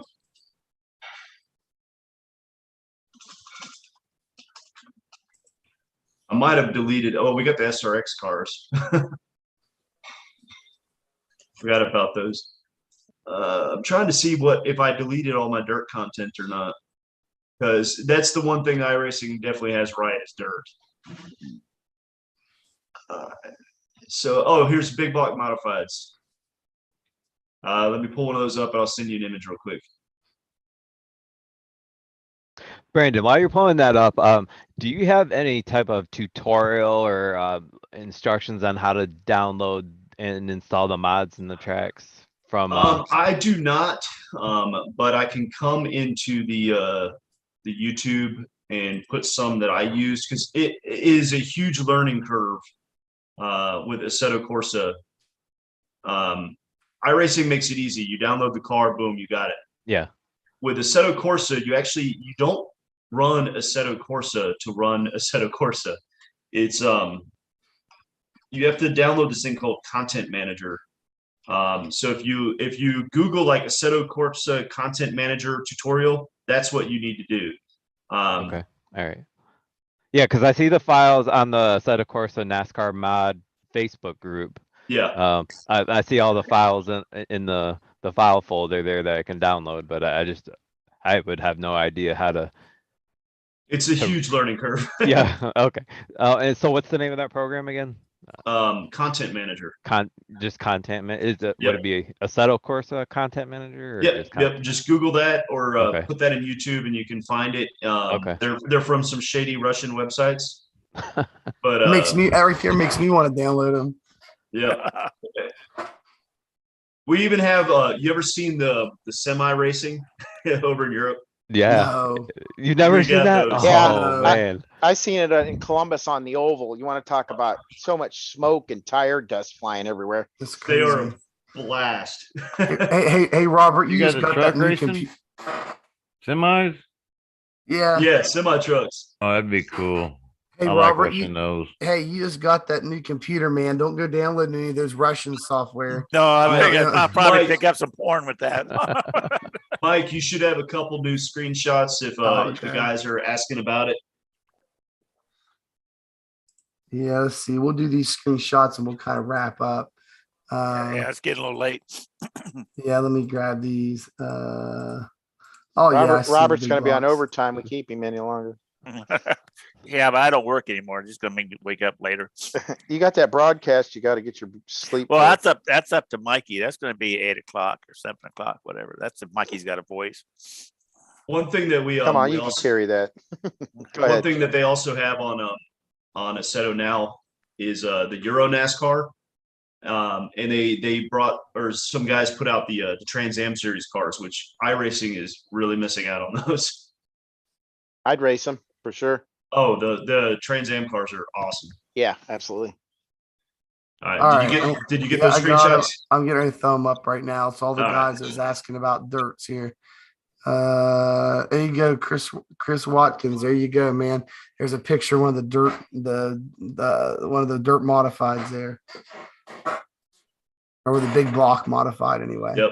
But they have the late models. They have, you ever heard of the winged late models that had the giant like billboard like plexiglass thing on the side of them? The big side, the side pillar or whatever. Yep. Yeah, They those got things are that. ridiculous. Yeah, they're fun as hell though.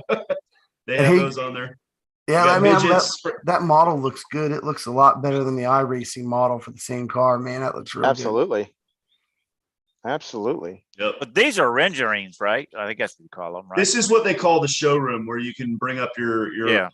just like you know how trading paints or on iRacing you sit there and spin around the car and all that. Same thing. Robert, You you can can just bring choose up the your background. livery. This is your livery. Your liver. Livery. Here's one for you, Scott Stevens. That's the semi trucks. Are you talking Oh, about? cool.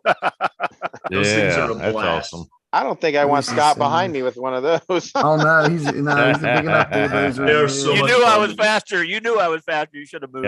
Yeah, block me now. How you like Show the that? regal and then we're done. Show the regal and we're done. The what? Oh, did you send me another? Oh, I see. I didn't save that one. Yeah, there's a bunch of those old NASCARs. All right, let me see here. Save image. I've tried so hard to get a league of these semi trucks together because they're a blast. They're so slow and clunky, but they're fun because you can like ram each other with them. Yeah. I guess it was in 2000 when they used to race those a lot. There it is. The Buick Regal. Is that what you're talking about? Yep. So Let me zoom in on that one a little bit here. Now let me ask you this. All right. See if I can get extra credit here. Is that Ron Bouchard's Talladega winning car? that I don't know. You have to check on that because I think I remember that's his number and I believe that's the colors he ran. So I don't remember what year, but I think Ron Bouchard drove that to his first win at Talladega. It might be his only win at Talladega or only win. So, but I do remember that car. I remember those colors too. Nice. It's almost similar to Mark Martin's back then in the day. Yep. Hey, when I think about racing, that's just what I think about, a Buick. That's back when cars had actual bumpers that you could Yes. see. Right. Yeah, really. Yep. Exactly. No, Pontiac. That's the word. That was the ride. I forgot we had the legends too. Yeah. I'm just looking through Did my list anybody of ever have things. the Papyrus? I think Papyrus made it. Legends CD. Yeah, but it was it? Uh, Oh, NASCAR Legends. yes, I think it Yeah. was. NASCAR Legends. I bought the I don't know, 94, 95, and it came with the Legends CD also game. I don't know whatever done with them. I can't find them. Oh, you I think might I want to still find. got, I still think I still got my virus somewhere. I thought. I know I do. Yeah, really. Oh, I finally found it. I finally found the Dirt Outlaws. Oh, I'll tell you what, man. Brandon, I tell you what, we appreciate you having you Hey, on the no show problem. tonight, dude. It's Yeah, been a blast. Brandon, thanks for having us on your show. Yes, yes. Enjoy having I you, told you, Brandon. you give me a mic, I'm going to talk. Dude, it's after 1 a.m. This is our by far longest podcast ever, but we've had the highest amount of concurrent viewers. You guys have been loving it. We got a lot of questions in the chat. People have been participating, so we appreciate all you guys that have been participating in this podcast with us, the chat, and I hope I got everybody's questions and everything everybody was asking in the chat. We enjoy having all of you with us, viewing the podcast and spending this evening with us, not only talking about iRacing, talking about sim racing in general, looking at all this really cool stuff that Brandon and his guys that he's working with are doing over there in Assetto Corsa. You can pick up, Assetto Corsa we talked about came out in 2014, so you can go into Steam and during a sale and pick it up for probably less than $10. Normal price is probably less than 20 if it's not even on sale. and you can go get hooked up with his Facebook community. Brandon, again, what's that Facebook group that you would want to request membership to? Assetto Corsa NASCAR mod. Assetto Corsa NASCAR mod. You type that into your search on Facebook and go and when it has you pick what you want to search for, just pick group, and it is the first thing that comes up. Has 4,400 members. Go ahead and join that and Hey, get I'm hooked in up with there, him. Brendan. Oh Yeah, yeah, you guys get hooked up with that, and also I'm seeing a bunch of people. yeah, you're getting a lot of people from this. So, and then also go check out LoneStarESpeedShop.com. And if you don't want to buy sets, but you want a little bit of setup help, Brandon has all kinds of sets up there that he races himself, puts up there for free for all of you guys. So go check that out as well. That is LoneStarESpeedShop.com.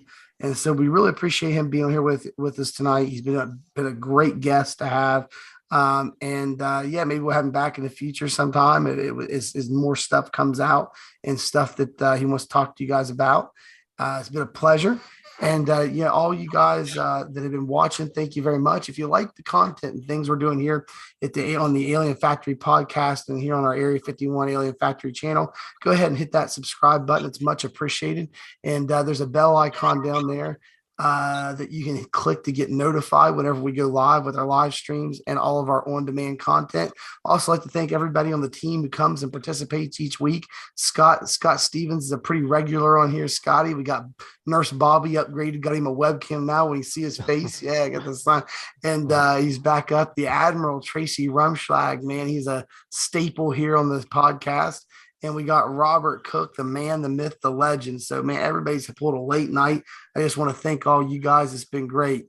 Bobby, man, it's good seeing you. Literally, it's good to see you there on your new webcam. I like your setup. Yeah, I like it, yeah. Bobby. Yeah, thanks. Check out my channel, Nurse Bobby, on YouTube. That's right. We cross promote. Check out Nurse Bobby. He goes live all the time. Looks like as soon as we get done with this, he's ready to hop back in the car. He's got the VR That's right. headset on, ready to Yeah, go. I'm ready to go. I even like that angle. You got the camera mounted that there. That's pretty cool. Yeah, it's a good one. The lighting is good too. Yep. Yeah. He's So, got that hey, radio voice too. Oh, Yeah. I appreciate it. Thanks. I think it's my headset. I got an A150 Astro. Yeah, he just doesn't talk much on his streaming though. He's got to get him talk more. Yeah, I got to open up more. Yeah. Yeah. Well, thanks to all the team for being here with us for another podcast. Been a great one. And I said it also, if you guys that are watching we got some goodies for you guys. Not only all the stuff that Brandon came on and told you about with his website, we're at the eSpeed shop where he's giving his sets to you for free. Also the Assetto Corsa stuff, but there's also some goodies down in the description. Go check those out. We have some promo codes for you, get some discounts when purchasing setups as well. Plus, we got an affiliate link down at a Major's Garage. We have a link to the Austin Edwards, his Edwards setup shop, where Brandon gets a lot of his bases and sets that he runs as well. So you can go there and join their Discord and get the free sets there. All that stuff is down there in the description below. Go down and check that out before you leave. But I think we're signing off for the night, guys. Thank you. It's been a good one for myself. Our guest, Brandon Roberts, and all of us here at Area 51. We always appreciate you being with us. And as always, we will see you in the next one. All right, guys. That's a good one. Let's end the stream, guys. All right. Thank you guys very much. Not a problem. Brandon, can you hang around for a few minutes? Sure. All right, we'll slide back over to Discord when we're done here.